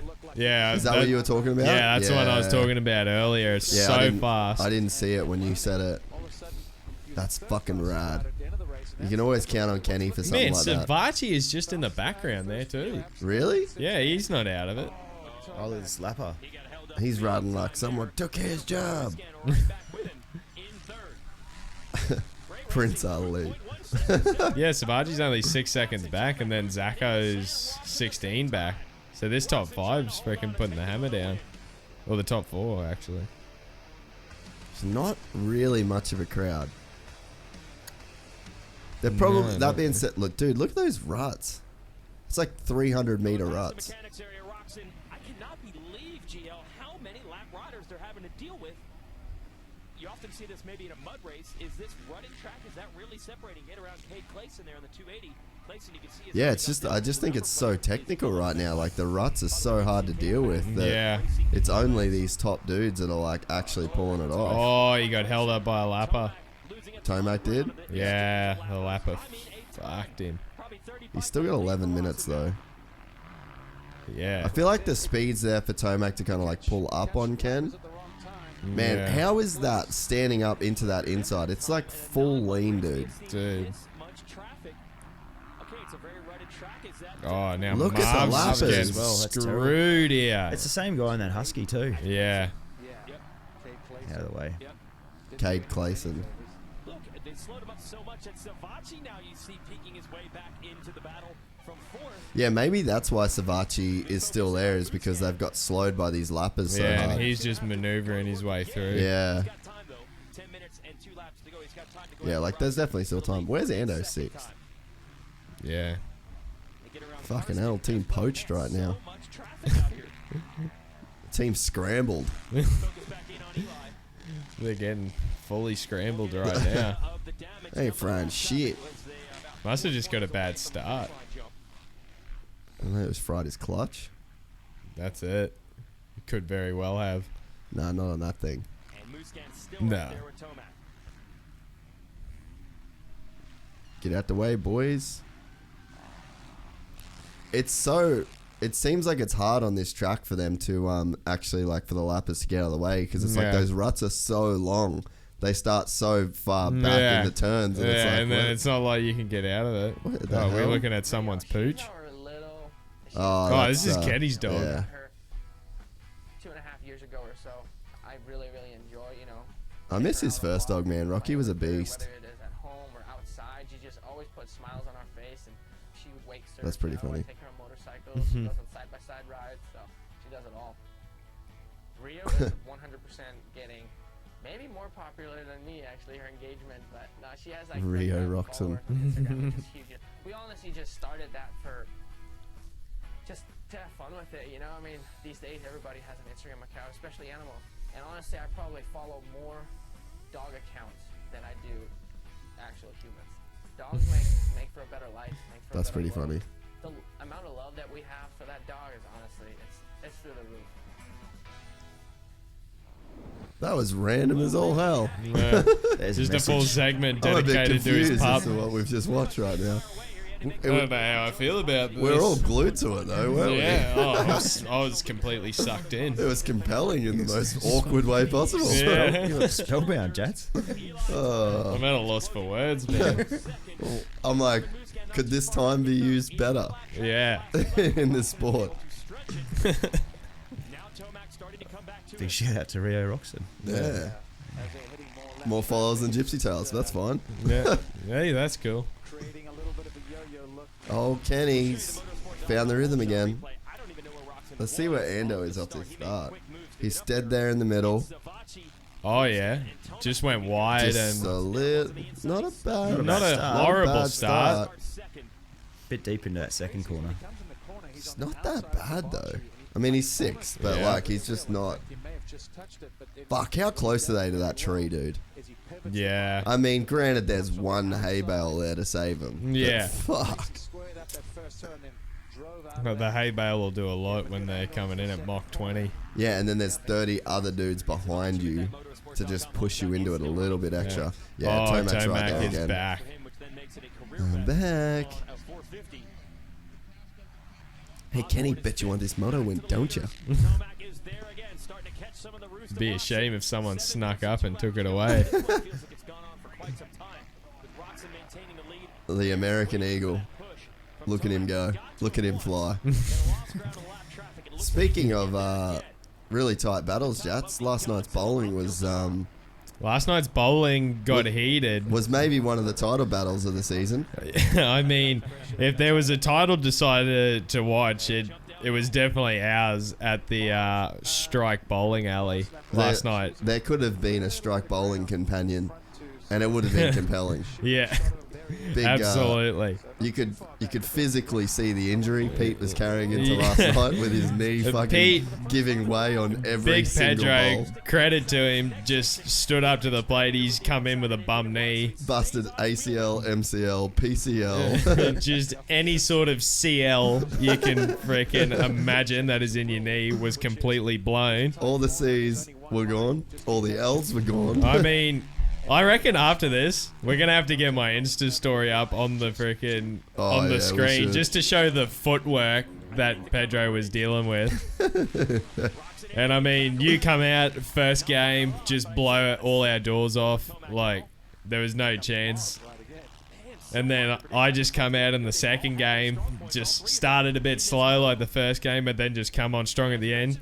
Damn near choked the game away. Oh, I know. He threw so well. There's like one frame, or I think there's one frame to go. Yeah. And then Jatz bowls it into the gutter on the first one. Oh yeah, like the tenth, Joker. the 10th shot where you like if you get a spare, then you get to go again. yeah. So then he chokes. I'm patting him on the back to make sure there's not a fucking chicken tender stuck in there. I'm like, here we go. It was down to me and Pedro. I was like, here we go. Boom, straight in the gutter. And I was like, it's game over. And then he I fucked strikes the very next shot. Yeah. It was impressive. And then me and Jatz end up tied on points for the overall, but we gave it to Jatz on a I got it on a countback, thankfully. So yeah, it was good to leave there with a win. It was an epic night. Like a little welcome back to Australia win, you know? Pretty much, yeah. You know what? It was good. Especially after, you know, stealing the lap record from the Murrieta pole position. True. Yeah. You also beat the national jiu-jitsu champion in bowling. That's right. Yeah. I You mean, know there's what? that. Just another thing to add to my resume. Yeah. All Of these my records are cool. accomplishments over the years. Oh, here we go. I thought he was going to have him there. Mick, this week, could we please do a Wikipedia page for Jatz but add in all of his accomplishments? All of his extracurricular it's getting accomplishments. tidier. He's really setting things to crumble, isn't he? Oh, it's fucking all there. He's actually maybe entering the GOAT conversation. Yeah. Just overall athlete. People say Odell's like the greatest athlete on earth right now, but I think I could give him a fucking run for his money. I feel like it's you, Odell. Yeah. Phelps. Yes. Phelps is in the conversation. Yeah, Phelps is definitely up there. I mean, I'm just good across all disciplines. It is. Oh, that's a cool shot. Yeah. Fuck yeah. All three of the boys jumping in unison. Dude, Marv is still there. Yeah. Not out of it. This is a battle, boys. 3 minutes to go. Oh! Marvin. Man, I was going to say, he's got the run on the inside here. He's a little far back. This is maybe, I was going to say, win. will this slap Eli? And then I was like, that's a fucking ridiculous statement. Why would I say that? What were you going to say? I was going to say, maybe this is going to slow up Eli. And then I was like, that's fucking stupid. What are you talking about? But then you thought about it and was like, fuck, I say some stupid shit. What just came out? That's like me, majority of the words that come out of my mouth. I'm like, fuck, why did I say that? Way to shoot from the hip there, Jason. I'm a guy that likes to shoot from the hip. I'm not a thinker, I'm a doer. I'm not a thinker, I'm a talker, alright? Yeah. This, what you see here, this is freestyling. This is free casting, okay? 100%. We don't think about this shit. Nah, hell no, not a chance. And if you listen to it, it's on you, bro. Yeah. If you take any of this as fact, it's on you. Your parents should have raised a better child. Yes. It's on, boys. Oh, so intense right now. Fuck, we're like almost gonna have to watch Moto 2. Alright, if it's as good as this one. Oh, AP getting put a lap down. Damn. Wait, how's old mate in 30th right now? Van der Woesterthussen. Are you serious? Must be import from the Netherlands, I would imagine. He's going to go good at Assen for sure. Yeah, he is for sure. Struggling here. Once he gets to Assen, he'll be putting these guys a lap down. They're like, what tire are you going to run, man? Because I don't know if the sand tire is like the move for this track. I don't do anything but the sand tire, okay? I run the paddle and that's it. Oh, Marv to the inside. He's got him. Spot. Done. Oh, but he's coming back. Eli with the cutback. Is he going to rail the... Oh, Marv's going to have him here. Staunch. Absolutely. Oh, here he goes. Staunch. Oh, man. Scrubbing. Scrubbing hard. Marv is on a mission right now. This is so intense. This is intense. Oh, Eli going pretty much to the next area code. Holy shit. Oh my god. This is great. Oh, Kenny just still manual and shit under the pump, not feeling a bit of pressure. And it's not like one's getting tired or one's falling off the pace. They are just going ham. This is just like the best of. Yeah, this is it. This is a They're greatest throwing everything at it. Look at that. They've lapped up to 17th. No shit. Yeah. In the dry. That dude looks like he's on an 80. Good work, bro. Yeah. Man, if Moose wins this moto, that is impressive. Yeah. There's 13 seconds left to go. Be coming up to two laps. Yeah. So we got 2 laps of absolute fire. Oh, yeah. This is still anyone's moto. Oh, absolutely. And Moose has got some line style too. Like, the problem that I think Kenny could have here is if Marv gets him, Ken hasn't had to pass anybody yet. Yeah. So it's like he's sort of going to be searching for where to go if Marv does get Marv it. That was sick. Bulldozed through that freaking thing. Shot there. Yeah, that's such a cool straightaway. Yeah. Oh, yeah, give us the aerial view. Give us the drone. Here we go. Oh, no, my God, Lapper getting in their way. This has been the worst moto for lappers I've ever seen. No, Marv's got it. Oh, shit. Oh, he's got him here. Fuck. Come on, Kenny. Let's see. Let's see what he's got. Come on, Kenny. He's going to go to the outside here. He's going to get it back. Oh, no. Oh, what Squares a line, it up. though. Squares it up. Come on, Kenny. Get it back. Tomac is just there waiting in the wings. Dude, oh, come on, Ken.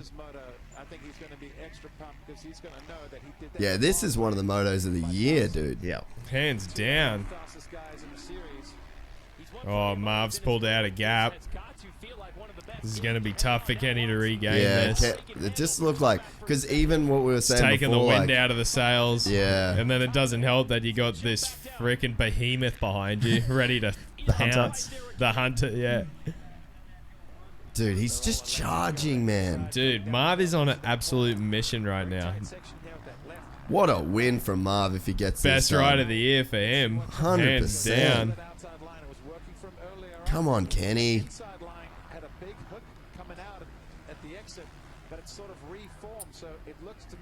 What a battle, man. Yeah. By far battle of the year. For sure.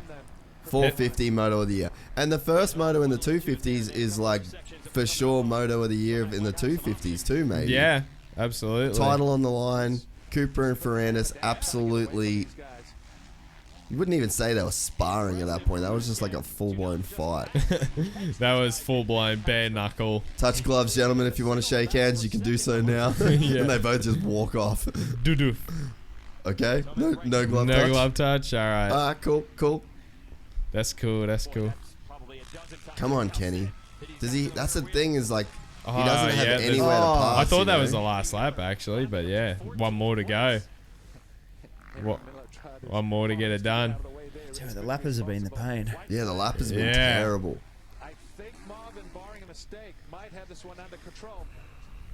But I got a feeling... Come on, Kenny. Yeah, come on, Ken Dog. Oh, there's a lapper in the way. Yeah, I wonder if Marv Lapper gets coming jacked. into play. Yeah, Kenny's back on him. Oh, this is the gnarliest battle. Oh, this is so intense right now. Is there any lappers in... Is there anyone coming up? Yeah, I think so. Oh, So yeah, but he's out of getting the way. out of the way. Hats off. That's Marvin Straight right there. Yeah, Marv just has it on the fucking stopper. Yep. He's pulled it back out on him again. Yeah, he's just the... Yeah. He's just the dude, this moto. Yeah, pretty much needs some... Oh, Kenny with the bobble. Little mistake. I keep seeing what to me looks like smoke coming from Eli's bike. Oh, don't say that. Is it me, or is that always happening with his bike? More often than not, that thing is smoking. It's his back tire. Yeah, so fast. It's like where the tire meets the rim. Yeah. I guess that it happened more often than not when you're just an absolute freaking demon on the freaking bike. Oh. That doesn't normally happen to me. It's rare that I see that happen. I can use the same tire for 3 years on the back of the bike. So. At 30 pound. Oh yeah, at 30 pound pressure. Kenny's like sort of there. He but catches he's just him not, through this half of the track, but yeah, Marv just pulled it out. Unbelievable What a race. moto, yeah. Oh. Wait up. Oh, hang Wait on, up. it's not done yet. Kenny. Whoa. Oh, woo. Well, That was hectic. Yeah, bravo, boys. Bravo. hats off to the boys. What a race. Full credit to the boys. Yeah. Oh, that was the weakest handshake I've ever seen, too. Expecting a bit of intensity out of that. Yeah. Interesting what the boys will have to say after that moto. Yeah. Or like far out. At least like have a dab, you know. Yeah, dab for the boys. Dab him. Bit of a butt touch, you know. Yeah. Hey. Exactly. Sorry, you good, Mick? Yeah, good, mate. You good? Just having a stretch? Yeah. Was that stressful? Actually. You gonna have a piss? No. I actually have to piss. Jatz, Mick, it's up to you boys for a couple minutes. I gotta go piss. Yeah, too easy. What can we say about him, Jess? What do we got? What do we got? Man. What do we got? Just freaking Just freaking. good race. Just bulldogged it. That one kind of reminds me of the race at the start of the year at Palo. The three of them with bloody duking it out. Yeah. Oh, yeah. That is a battle. Do you reckon in the 250s that the Husqvarna's just like you're talking about Mosman before? Yeah. Mosman, sorry. Yeah. Do you reckon it's just not quite like in the 450 the Euro bikes are phenomenal, but in the 250 there it's Yamaha, Kawasaki pretty consistently every weekend, isn't it? Yeah, well, I mean, like, definitely, like, from a package standpoint, I mean, all those bikes are fairly Fantastic good. bikes, yeah. Fantastic bikes, yeah. And I mean, like, definitely the for me, it looks like the Yamaha right now is like It's the bike? It's the bike, yeah. Like they've got their stuff worked out there. Like the bike is just phenomenal. It's like for a 250 to like make it fast is like tough, especially at this level. Like they got it like wired, and you see it every weekend. Whole shot. But yeah, like the Husqvarnas are good. Yep. And all that. I mean, for me, the guys on the Huskies right now, I mean, they're all like young dudes. Yep. So it just takes time, doesn't it? Yeah, and like those guys have stepped up massive from last year to this year. Yep. So I feel like they've got a good package there. Yep. They just and like I mean Mick's shown this year that like he's capable of like being on the podium. For sure. Yeah, so like yeah, it'll be interesting to see what those guys do next year. I feel like those group of guys, they're gonna have a big year next year for sure. And like you said, with him signed up for next year, like that consistency's there. You must feel good. Yeah, you know. Oh, 100%. Coming into next year, it's a good thing. It's a big weight off the shoulders. You're not really thinking about like, oh shoot, am I gonna have a job next year? Like you just focus on what you got to do and try be better each day. Yep. Yeah. So it'll be sick. Sense. I'm keen to see what a lot of, like the like guys that are like in the 5 to 10 area, because like they're mainly like the younger dudes. I'm keen to see how they go next year, because right now really it's only AC who's stepping up to 450. So that whole class apart from AC is going to be there. Yeah. Yeah, absolutely. What did I miss, boys? Not much, mate. Not much. Just a few ads. Just Roger having a bit of a chat. The Roger Dodger. Having a powwow. Yeah, that's it. The director.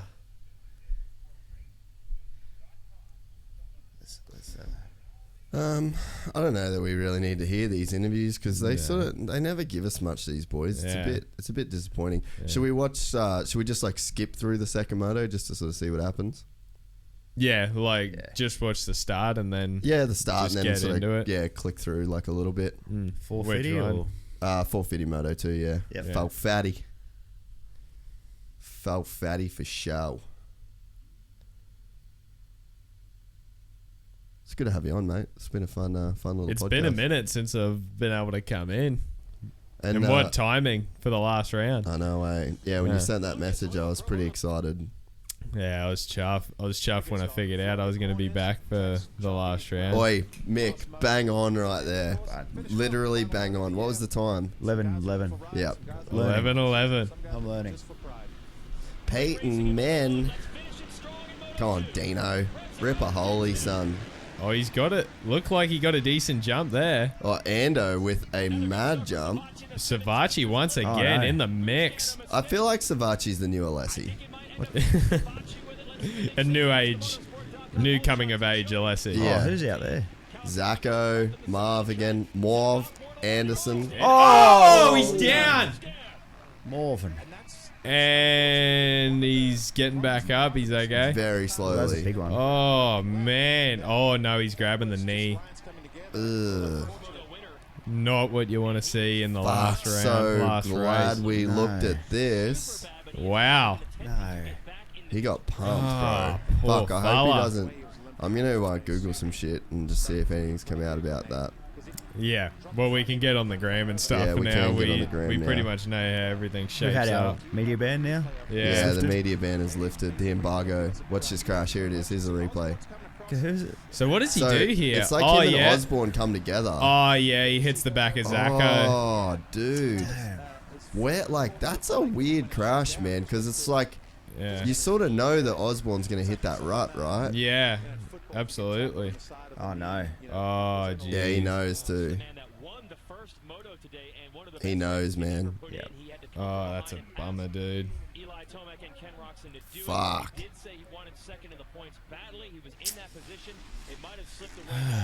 So, does that give Kenny second in points now?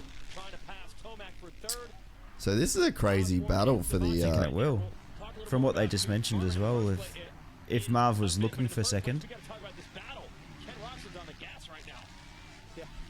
these riders trying to get some clear track and opening Oh, lap. Kenny to the inside, gets around Eli. He went to the inside. Is he going to get a 2-for-1 special here?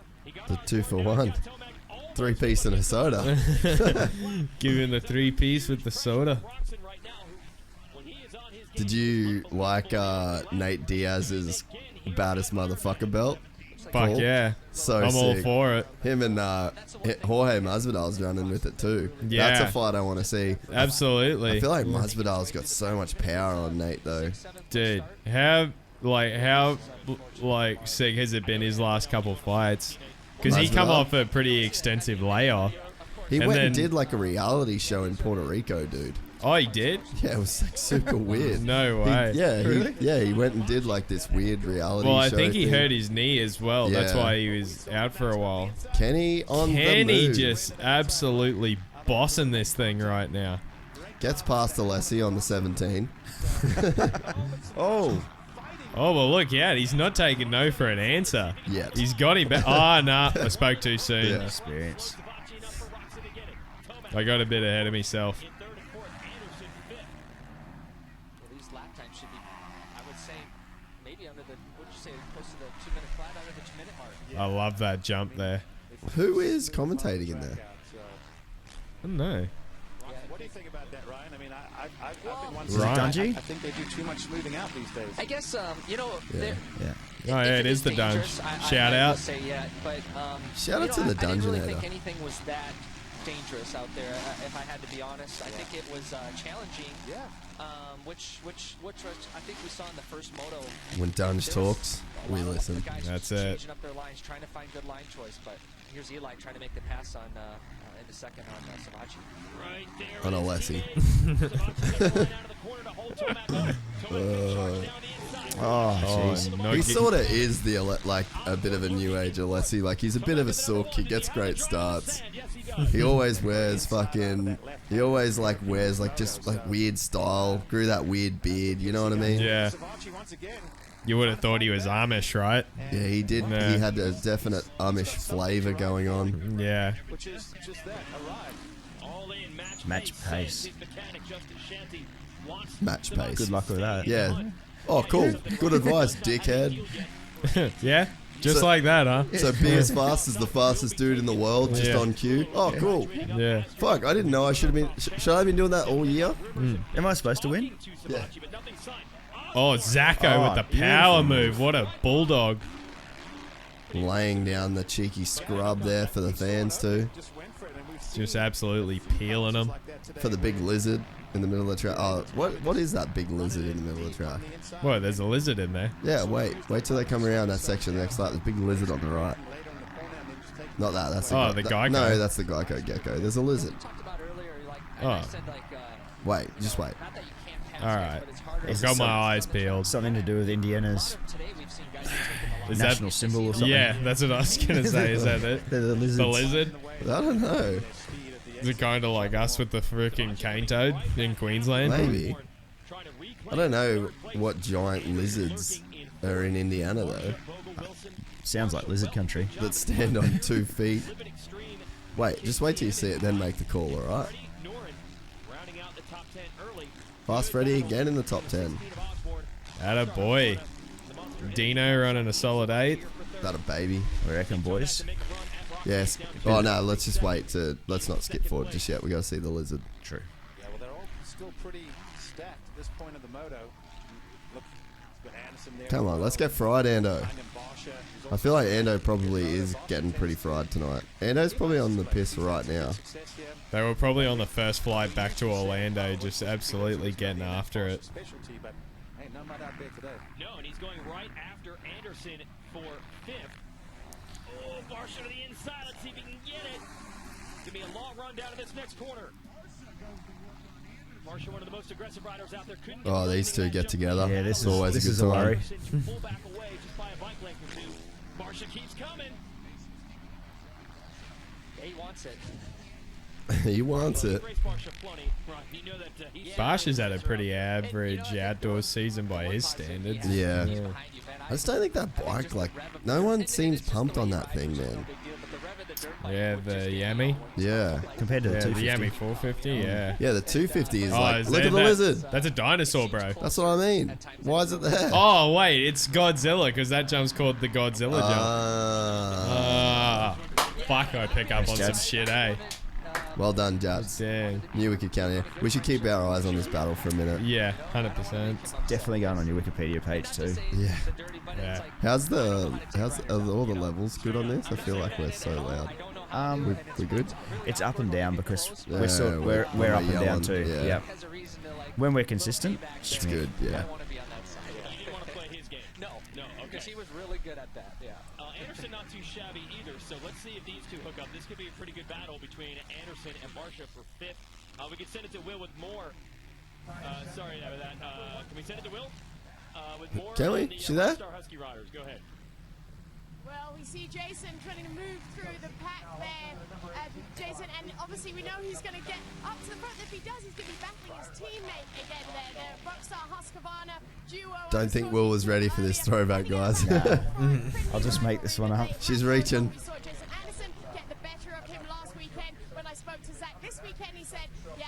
Oh, Barsha is hanging it out. Hasn't got it today, so they're keeping a lot of humour with it. Puts the hammer That down. outside there seems like it's kind of the move because it sets you up for the inside going in here. Yeah. Into this.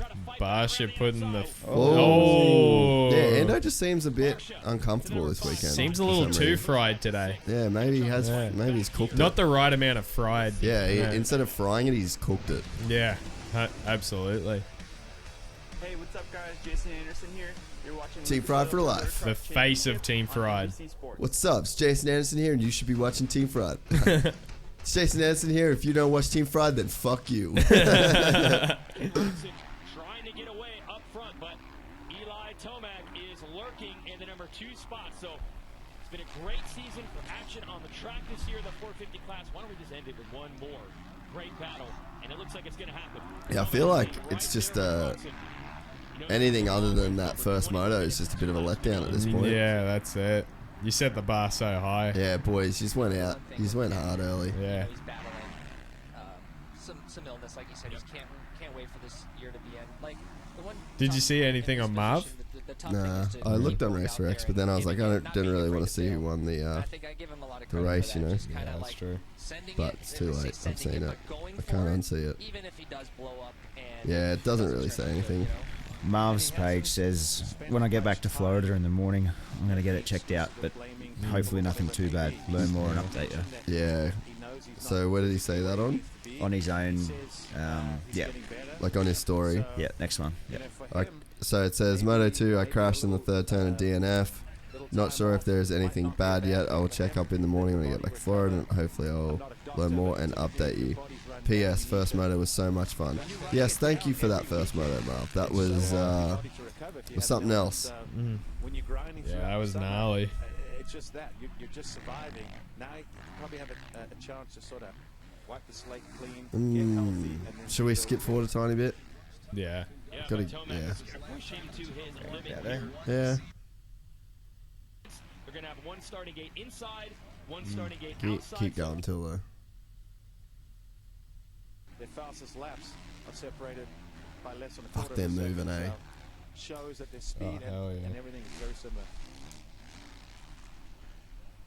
What a season for Tomac though, dude. Like 3 in a row. 3 chips. Nah. I want my chips with the dip. Was that the weirdest shit ever from Drake? Did you see that?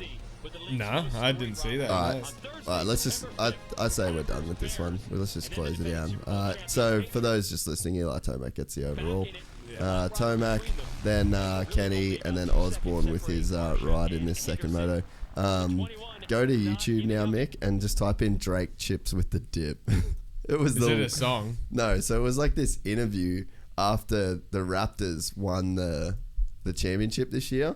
Right. And then he's just got, and then he just does like this super weird interview. Like, watch this shit. Top one? Yeah. It's the weirdest shit ever. This is poetic. You just gotta watch it happen. The 6 and 6. Kyle Lowry with the ring. Kawhi Leonard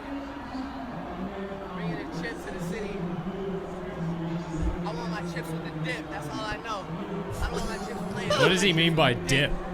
That's what I want to know. That dynasty's over. We did what we had to do. Praying for KD, praying for Big Poppy. But tonight belongs to Toronto. It's not about what it means. You know what it means. You can turn your cameras up to the screen and know what it means. It's not about what it means, you know what it means. How weird is this? Dude, he's just on autopilot. This is the best rapper alive, struggling to string together a sentence. That's what happens when your city friggin' wins a chip for the first time, bro. That's what happens. I want my chips with a dip. It doesn't matter what it means, you know what it means. It's spinal. How weird is that, dude? Yeah. I want Tomac to get on the podium. I want my chips with a dip. Yeah. With the dip. Bring me some dip. That would be yeah, fuck. That'd be so many. Yeah, there'd be so much funny shit that goes on in that little combo. I'm just gonna change the camera real quick, chat. Yeah. Tomac wants his chips with the dip. How weird though, eh? Yeah. But hey, it's Drake, so who gives a damn? It's just so funny that the greatest rapper in the game right now struggles to just get a sentence out. Yeah. About a game of basketball. Is this is this the same thing? I think so.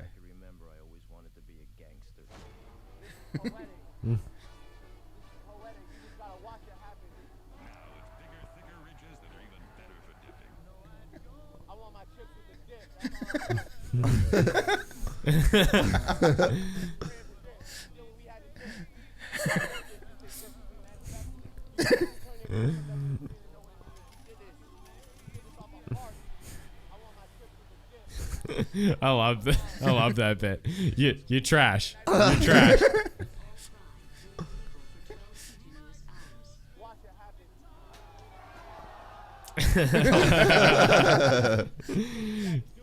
Oh, damn it. Why is this dude wearing Oakleys right now at the press conference? To stop getting champagne in your eyes? Ah, true. Because if I know from experience, that shit stings your eyeballs. That's gold. Fuck, that's just a weird... I can't believe... I thought you would have been all over that at the very least. Nah, I didn't see that one. How did you miss that? I know. There was just too much shit going on when the Raptors won. I couldn't even keep up. You were over there, weren't you? Yeah, I was there. That's pretty sick. Yeah. Were you watching all that? Yeah, watched the whole series. BJ's? Nah, I was at Trezino's. By myself. How much Chipotle did you eat this trip? Dude, I had Chipotle a fair bit, but like just Mexican in general, I had it like every day. Yeah, it's so fucking every day. I was gonna make the most of it while I was there. Yeah. When I go back, that's my first thing. Is just heading back off to Chipotle. Oh, dude, you got it. I discovered a bunch of different places too. Really? What else is there? There was like Los Albertos, Jimenez. Authentic as fuck. Authentic as fuck. So how was the trip? Let's talk a little bit about your trip. Dude, yeah, my trip was sick. Yeah, it was awesome. Like, I was only planning on going over there for like a month, and then it turned into a 3-month trip. So yeah, it was sick. Put in some work, got some training in, did some testing for the season. So yeah, it was rad. How much can you say about the season? Are you just gonna wait for like all of it? I'm just gonna wait till I can just till it's all done. That's pretty much everything. Just right now, all I can say is I'm gonna be in the 450 class, and we're fucking back. This bitch is back. We back. We all up in this bitch. Yeah. Are you excited for the 450s? I'm stoked. Yeah. Because New Zealand, you go out and you qualify faster than Dean Wilson. Let's just throw that back out there in case anyone's forgotten. Let's just keep that on the public record. Was quicker than Dino in qualifying. But you've always liked the 450, right? Yeah, I've liked it. Yeah, I've wanted to get on one for a while, but just never really had an opportunity. I was just too busy winning lights titles, though, and then I thought, when I didn't win one, I was like, fuck, I'll move. Yeah, then. When I didn't win one and no one wanted to hire me, I figured now was the time to step up. If I'm going to be a privateer, might as well be a privateer on a 450. Yeah, damn straight. So you're on the pretty much can eat whatever you want program now, right? Yeah, pretty much. That full 450 diet program, That's got to feel good. Yeah. All the chips in the dip. Yeah. You get all the chips in the dip. chips with the dip. The 250s, I just had chips. Yeah. Now I'm on Now the we big got bag. the I dip. got the dip and the chips. Yeah. Damn right. Fucking funny. So what's the plan? Are you going back up to Cairns to do most of your training, or are you thinking to come back down here, or? I'll probably switch around a bit. Like, I'm going home tonight, and then I'll start like the first bit of like, you know, riding and stuff up home, and then like once the season starts, because we go the first 2 rounds, we got Brisbane, Adelaide, and then we got 2 weeks off, and then we got Wollongong, New Zealand, Melbourne. So I'll figure out what I'm gonna do like once the season gets closer, but pretty much the whole lead up to round 1 I'll be at home in Cairns. Yeah, sweet. Yeah, it's just easier to like get stuff done up there, and got all my tracks there. So yeah, we'll wait and see. I gotta get tracks ready though, so yeah, that'll be the first thing I'll be doing when I get home. I won't be riding straight away. And then so it's gonna be like a full privateer effort. Like, are you essentially like putting together like, you wouldn't say like your own team, I guess, but you're putting together like your full own program, right? Yeah, well, yeah, you'd say like it is a privateer thing, but like with the people we got involved and all that and helping out, like it's pretty much essentially going to be, you know, almost a team deal. Like just the way we want to operate it and stuff, you know, we want it to be legit, but we also want it to be fun as well, you know? Yeah. So Jatz Mix will be making a return. The Jatz Mixes will definitely be making a return. And bigger, badder, better than ever. And no one's going to get in trouble. You're not going to get in trouble. I really don't have anyone to, you know, to complain. I don't essentially have a boss, but yeah. Yeah, no, you know, it's like, it's going to be free range. We can do whatever, really. You're going to go the Hart and Huntington route and have like stripper poles and shit like that? Or? We might have to do that, yeah. Yeah. That's some of the deals we're waiting That's to lock like in. some of the ideas we're throwing around. Yeah, definitely. You were saying before this morning too, you've been doing heaps of saunas. Yeah. Over in the States. Yeah, dude. Yeah. Well, that's interesting because I've been thinking like I don't have a sauna, but I do like the full hot shit, like as hot as I can physically take my showers, and I always feel like really good after that. Yeah. Well, dude. Yeah. Well, like I did a bunch of like, you know, I looked into the research on it and stuff because Rogan always raves about it, and like how it like can help with recovery and all that, and like reduce inflammation, detoxifies your body and all that. And then so like I looked into it, and like the gym that I went to when I was going over there first, like I was just going to LA Fitness just to do little things, and like it had a sauna in there, and I was like, well shoot, you know what, I'm gonna use this thing the whole time I'm here, every day after training and everything, because like you feel good after it. Yeah. So I was thinking, I feel like you feel kind of tired though in a way. You feel tired, but it's weird. You're it's like a tired, good feeling, but though. you feel good. It's just like your body's relaxed. Yeah. So yeah, I was doing that like every day after training. I'd just go in, I'd do 10 minutes, step out for 5 minutes, like go sit in the lap pool because it was pretty cold. Yeah. And then I'd go in for another 10, and then you just come out, you feel like refreshed and all that. And yeah, to like help with my sleeping and all that a fair bit too, because I wasn't like super like you know, sore from like training, like the way how you feel after that. Yeah, so it was sweet. What style of training were you doing over there? Like you were riding heaps of motocross because there was no Supercross tracks going. Yeah, but like, yeah. Were you trying to just like get to the point because you broke your collarbone, right? So you had to come back from that. Yeah. So I broke my collarbone in early May. It was a bit of a bummer. It was just before I was about to fly out, so I ended up delaying my trip a little more. And I left it a little bit later. I went over first of all, I went to my friend's wedding, Josh Mosman. Oh, Josh and right. Ashley, shout out. Yeah, and then, so after that, like, I was just getting my collarbone good to go. Because I didn't get surgery or anything. So I just let it heal So it naturally. wasn't like a super bad break? It was pretty bad. Like, it displaced pretty good. But I come down to Brizzy, saw a specialist, and he said, "No, you could probably leave it, and it'll be okay." Yeah. And then I left it for 6 weeks. I just pretty much did whatever I could, like with it, like training wise. Yeah. And then, got back on, started putting in motos. And, like, really, I wasn't, like... Because I'm not doing outdoors or anything, so I'm not doing 30-minute motos. So you're just a Supercross only dude now? Pretty much, yeah. Well, for this year anyway, yeah. Yeah, what happens after this year? Who knows? Do you want to be, like, Supercross only? I wouldn't mind it, eh? Yeah. Because, like, there's no Australian dude that is Supercross only. Well, I think there's... Reardon's pretty much Supercross only. Yeah, well, fuck. Yeah. Fuck it, yeah. There's but yeah, so you're the only one worth talking about that is Supercross. Cheers. Yeah, nah, it'd be like for me it'd be good. It's crazy though I'd that we're like actually getting to a point in Australia where you can be a Supercross only dude, because like if you take the motocross off in Australia, like that could free you up to do West Coast Supercross. Yeah. You know, and then you could just like stay in that zone all year. Yeah, that'd be awesome. That's eventually what I want to do. Like I want to like try shoot for that at the end of this year, like beginning of next year, like do a couple of rounds over there. That'd be pretty sick, eh? But like yeah, Australian Brayton.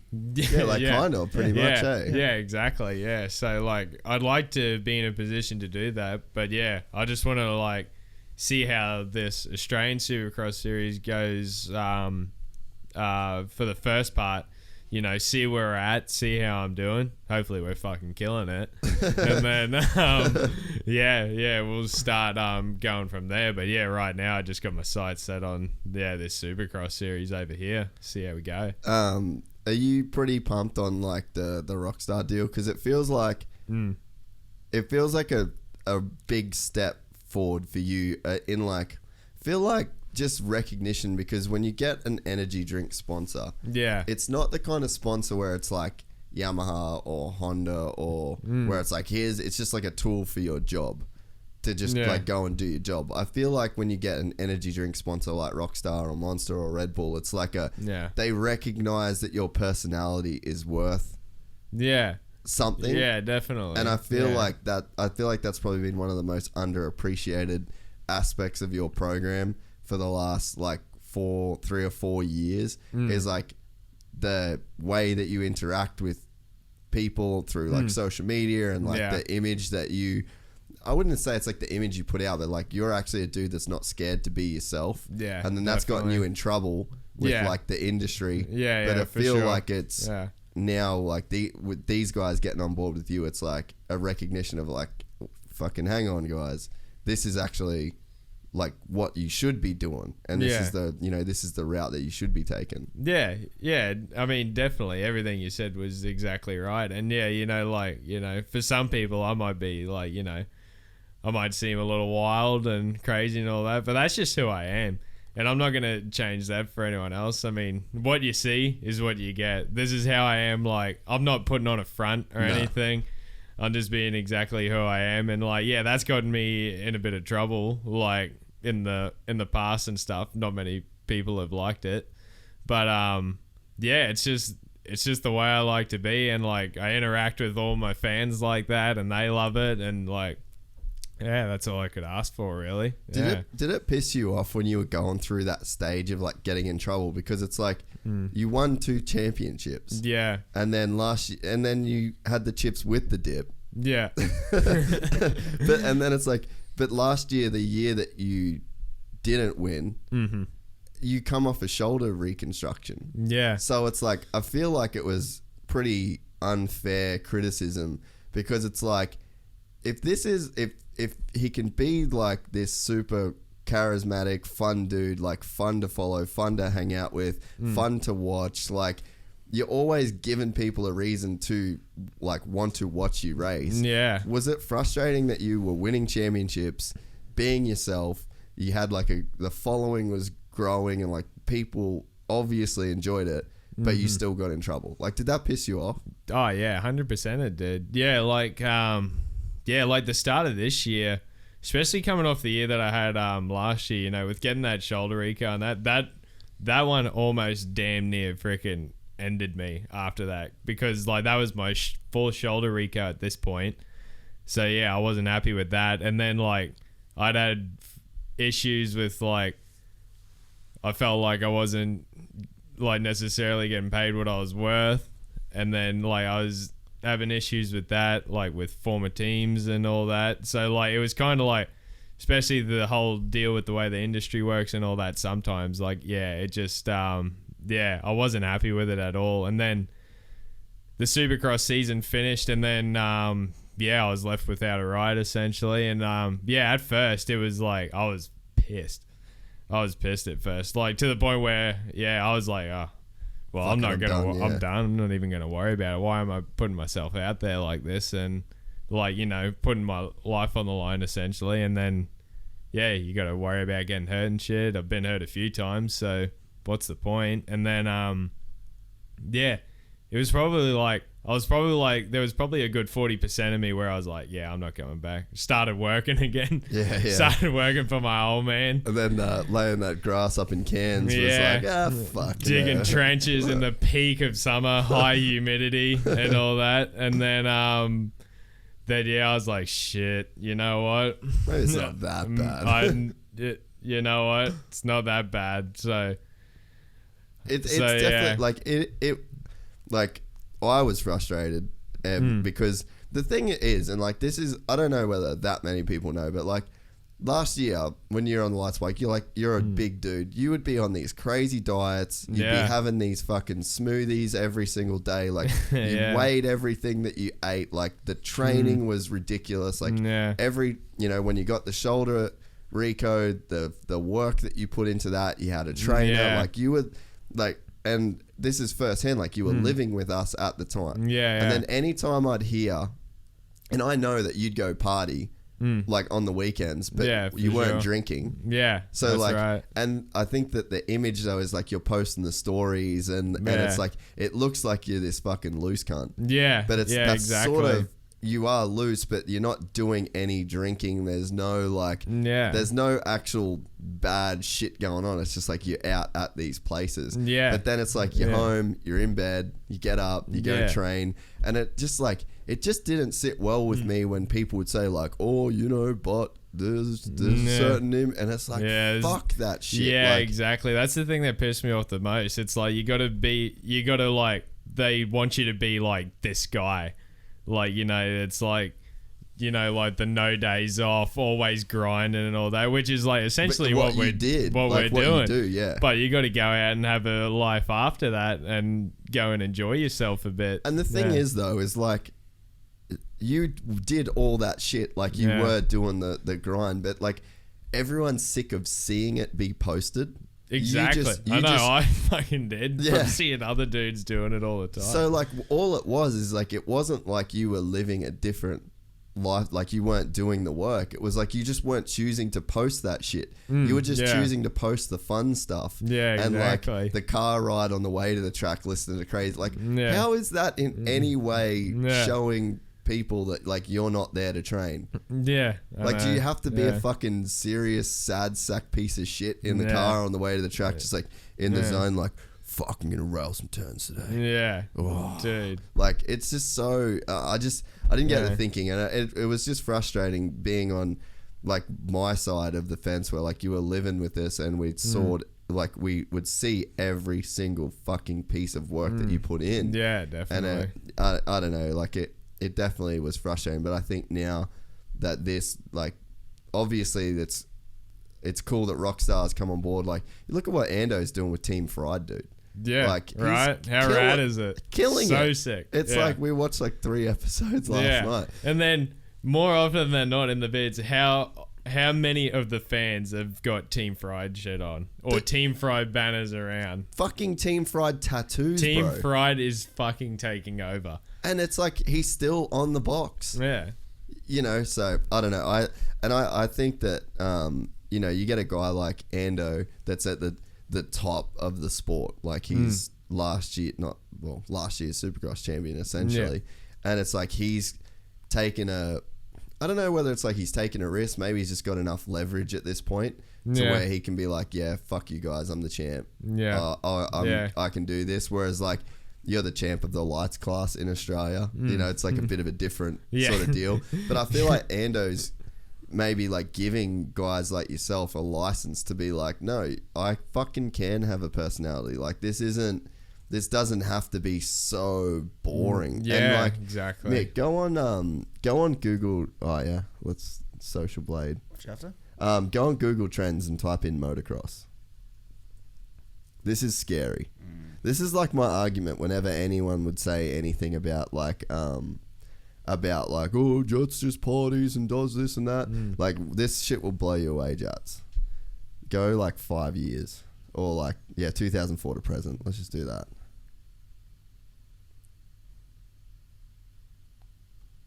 Look at it. Just slowly on the on the fucking decline. Yeah, just slowly on the decline. Like that there is what people should be taking notice of. Yeah. And it's like you look at 2009. Yeah. So what would be the Mick roll over like the highest point there? So like 2010. So since 2010, all we've seen is motocross just go down. Yeah. And it's like, all right, everyone in the industry knows, everyone in the industry is complaining that there's no money and it's tough to get sponsors and blah, blah, blah, blah, blah. Yeah. And it's like, but you look at that and it's like, well, whatever you're doing isn't working. Yeah. So it's like, why ostracize a guy that's coming out and doing something different? Yeah, exactly. It's like, well, fuck, what you guys and like the overlords of the sport and like the ones that are hiring the riders and, doing all that sort of behind the scenes shit. It's like, well, if you guys are the ones that are in charge of this, it's not working. Yeah, exactly. And it's, so anyway, I've said it all before. Yeah, it's just fucking, it's a shame to see. But like when you look at it in a graph format like that. Yeah, like this is the first time I've seen something like this. I didn't know this was even out there. Like, this is fucking crazy. Look at that, where the search terms come from. Yeah, dude. The interest by region: Dominican Republic, Paraguay, Guatemala, Austria, Italy. That's like the top regions searching for motocross right now on Google. Really?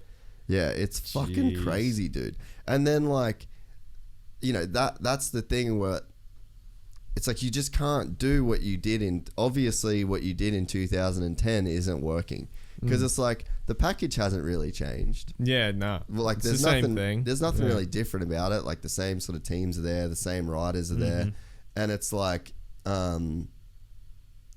it's like obvious people shit just changes over time, Go to Supercross, type in Supercross for that instead of the Monster Energy one there. Supercross, I think, is on the up. I can't remember.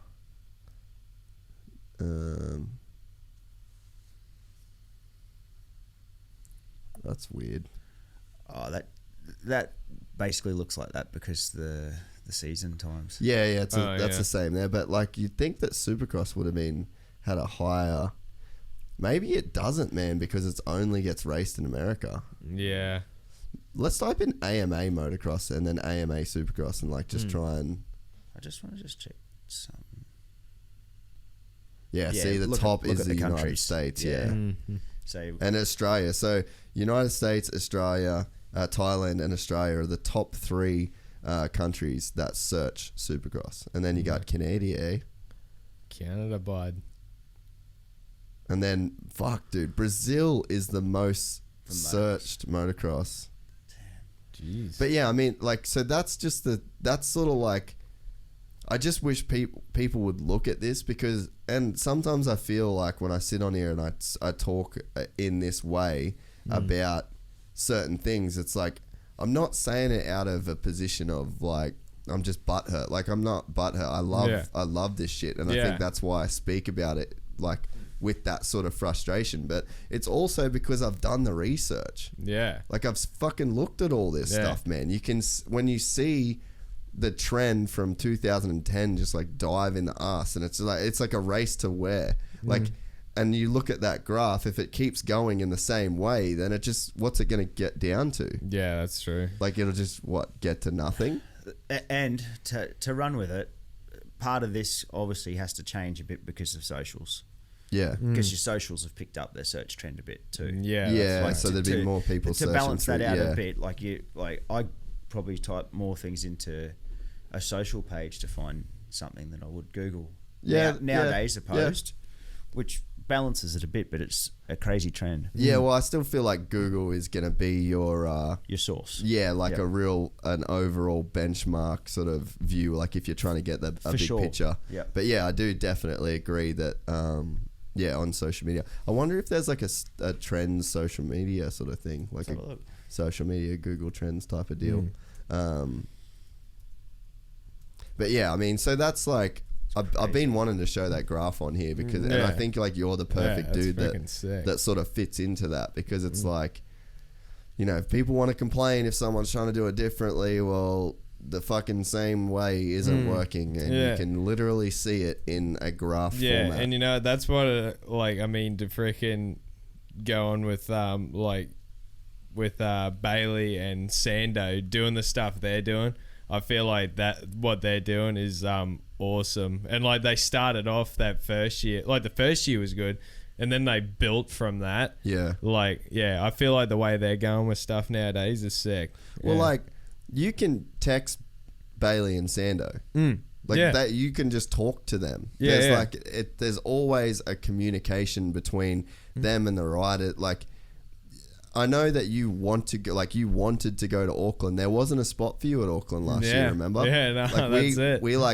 We had to work with them, and then they fucking made it happen for you. Yeah, dude. Yeah, I was lucky enough that they put me in. Yeah, for sure. So it's like that's like a, you know, an indication of sort of where their heads are at, you know, like there's no old school, well, you didn't make the entry, you didn't enter by a certain date. Yeah, better luck next year. Yeah, there was none of that. It was like, we'll move some shit around. Like, I think they ended up putting Doggy in it, like Ryan Marmont did like a different class. He just did it in the lights class. Yeah, that's right, because he was going to ride an open bike or something for that. Yeah. I can't find something that does it, but there will be.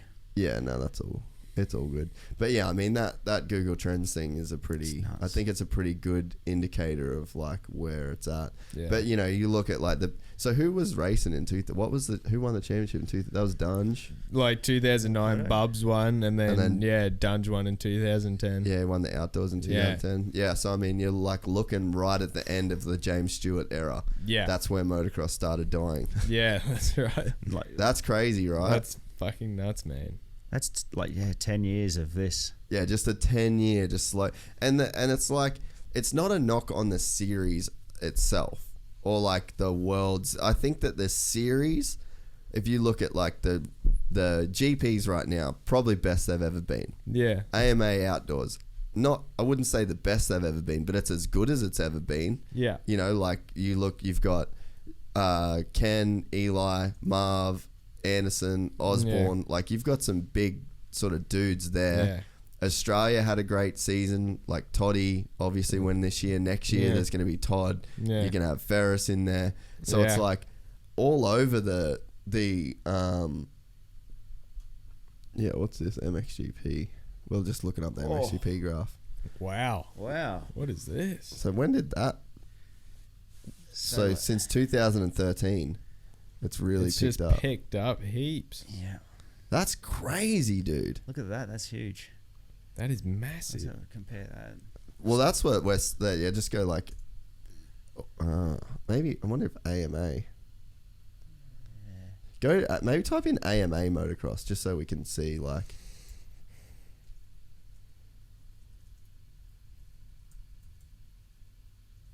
Yeah, let's go there.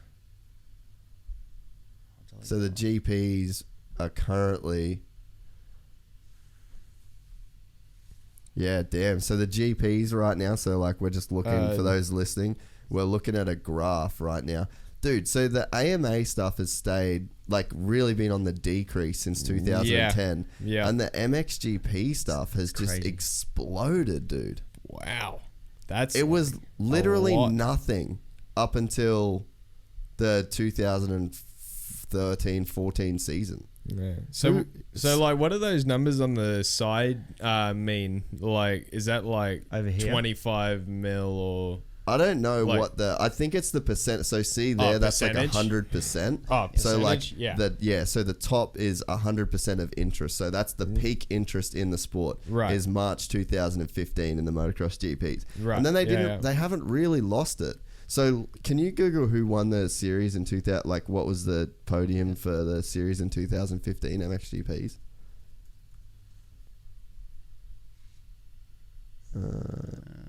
Yeah, just go to Wikipedia. Yeah, just go to that page and just see who won the championship in 15 if they've got it. So that's current. Yeah, go down. Keep going down. No, it looks like a That's all riders current list. riders list. Yeah. There we go. Oh, So there you go. championship. February. So that was. That's this year. Riders Championship. Keep going down. MX2. Is that for this year? No, this is in 2015. Oh, this is 2015. Sorry, Yeah, okay, Geyser won and February won. Yeah, right. So that was the year February won. So I wonder what they did different in 15. Because I feel like over the last few years, like the internet, like the YouTube package has been a lot better. It feels like where was Hurlings this year? He must have been hurt.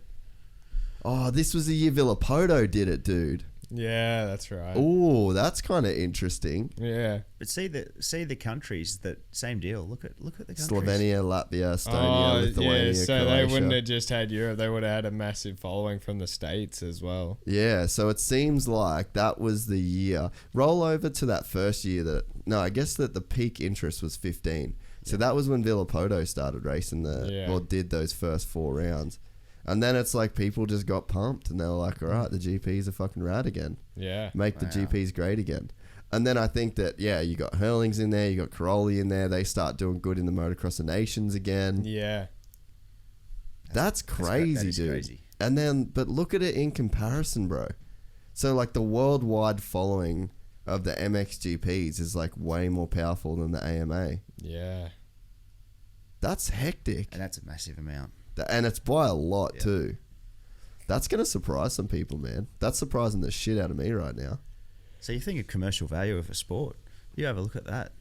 Like that is huge. Like, and it doesn't seem like the GP struggle for like funding. Like, no, not at all. Because even that's what Todd said. Like when you would race a GP, it's like really daunting because they got like everything's got like a big tunnel, and then the pits have like that giant scaffolding, and they've got like way more shit around the around the track. Yeah, dude, that's like insanely interesting. So Geyser, Jonas, Anstey were the MX2 champions. Wow. Damn, that's nuts.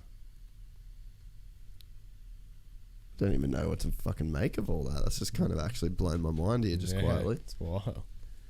But yeah, I feel like they do so much. Well, they've got, you know what else could kind of play into that?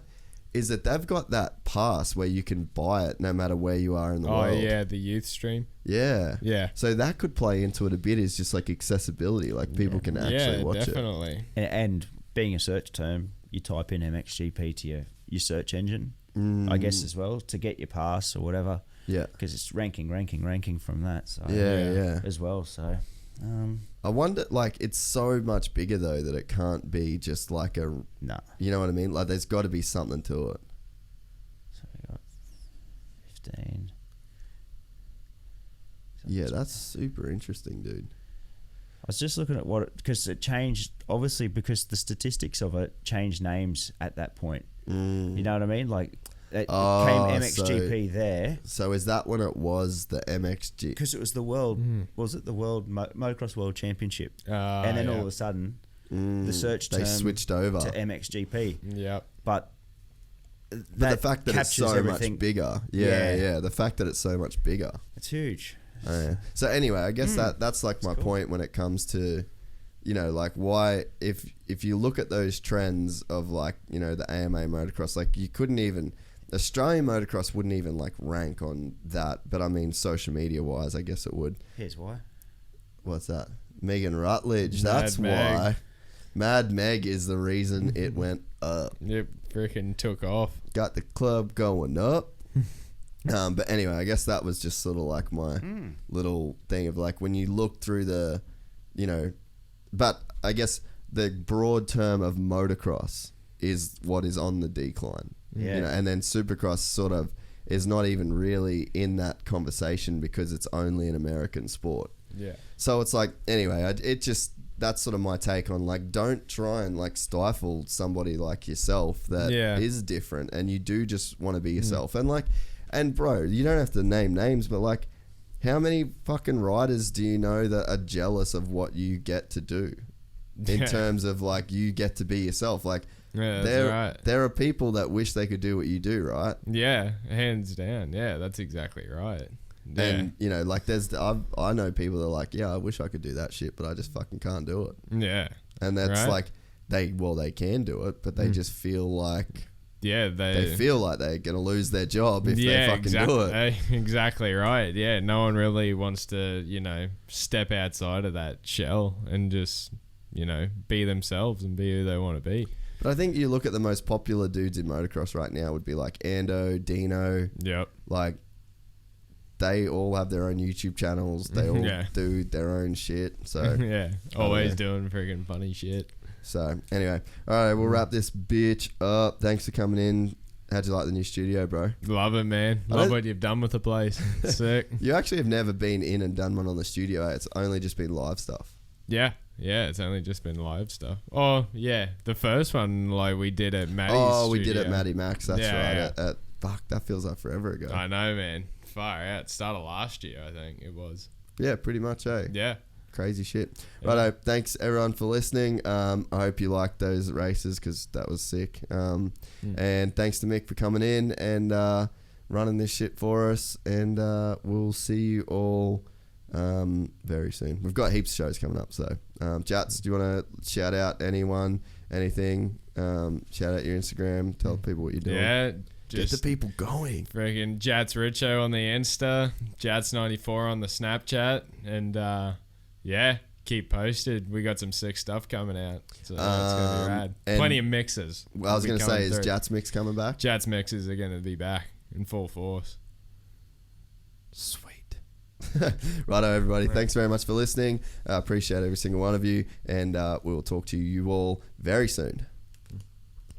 Good work, boys and girls. To add to that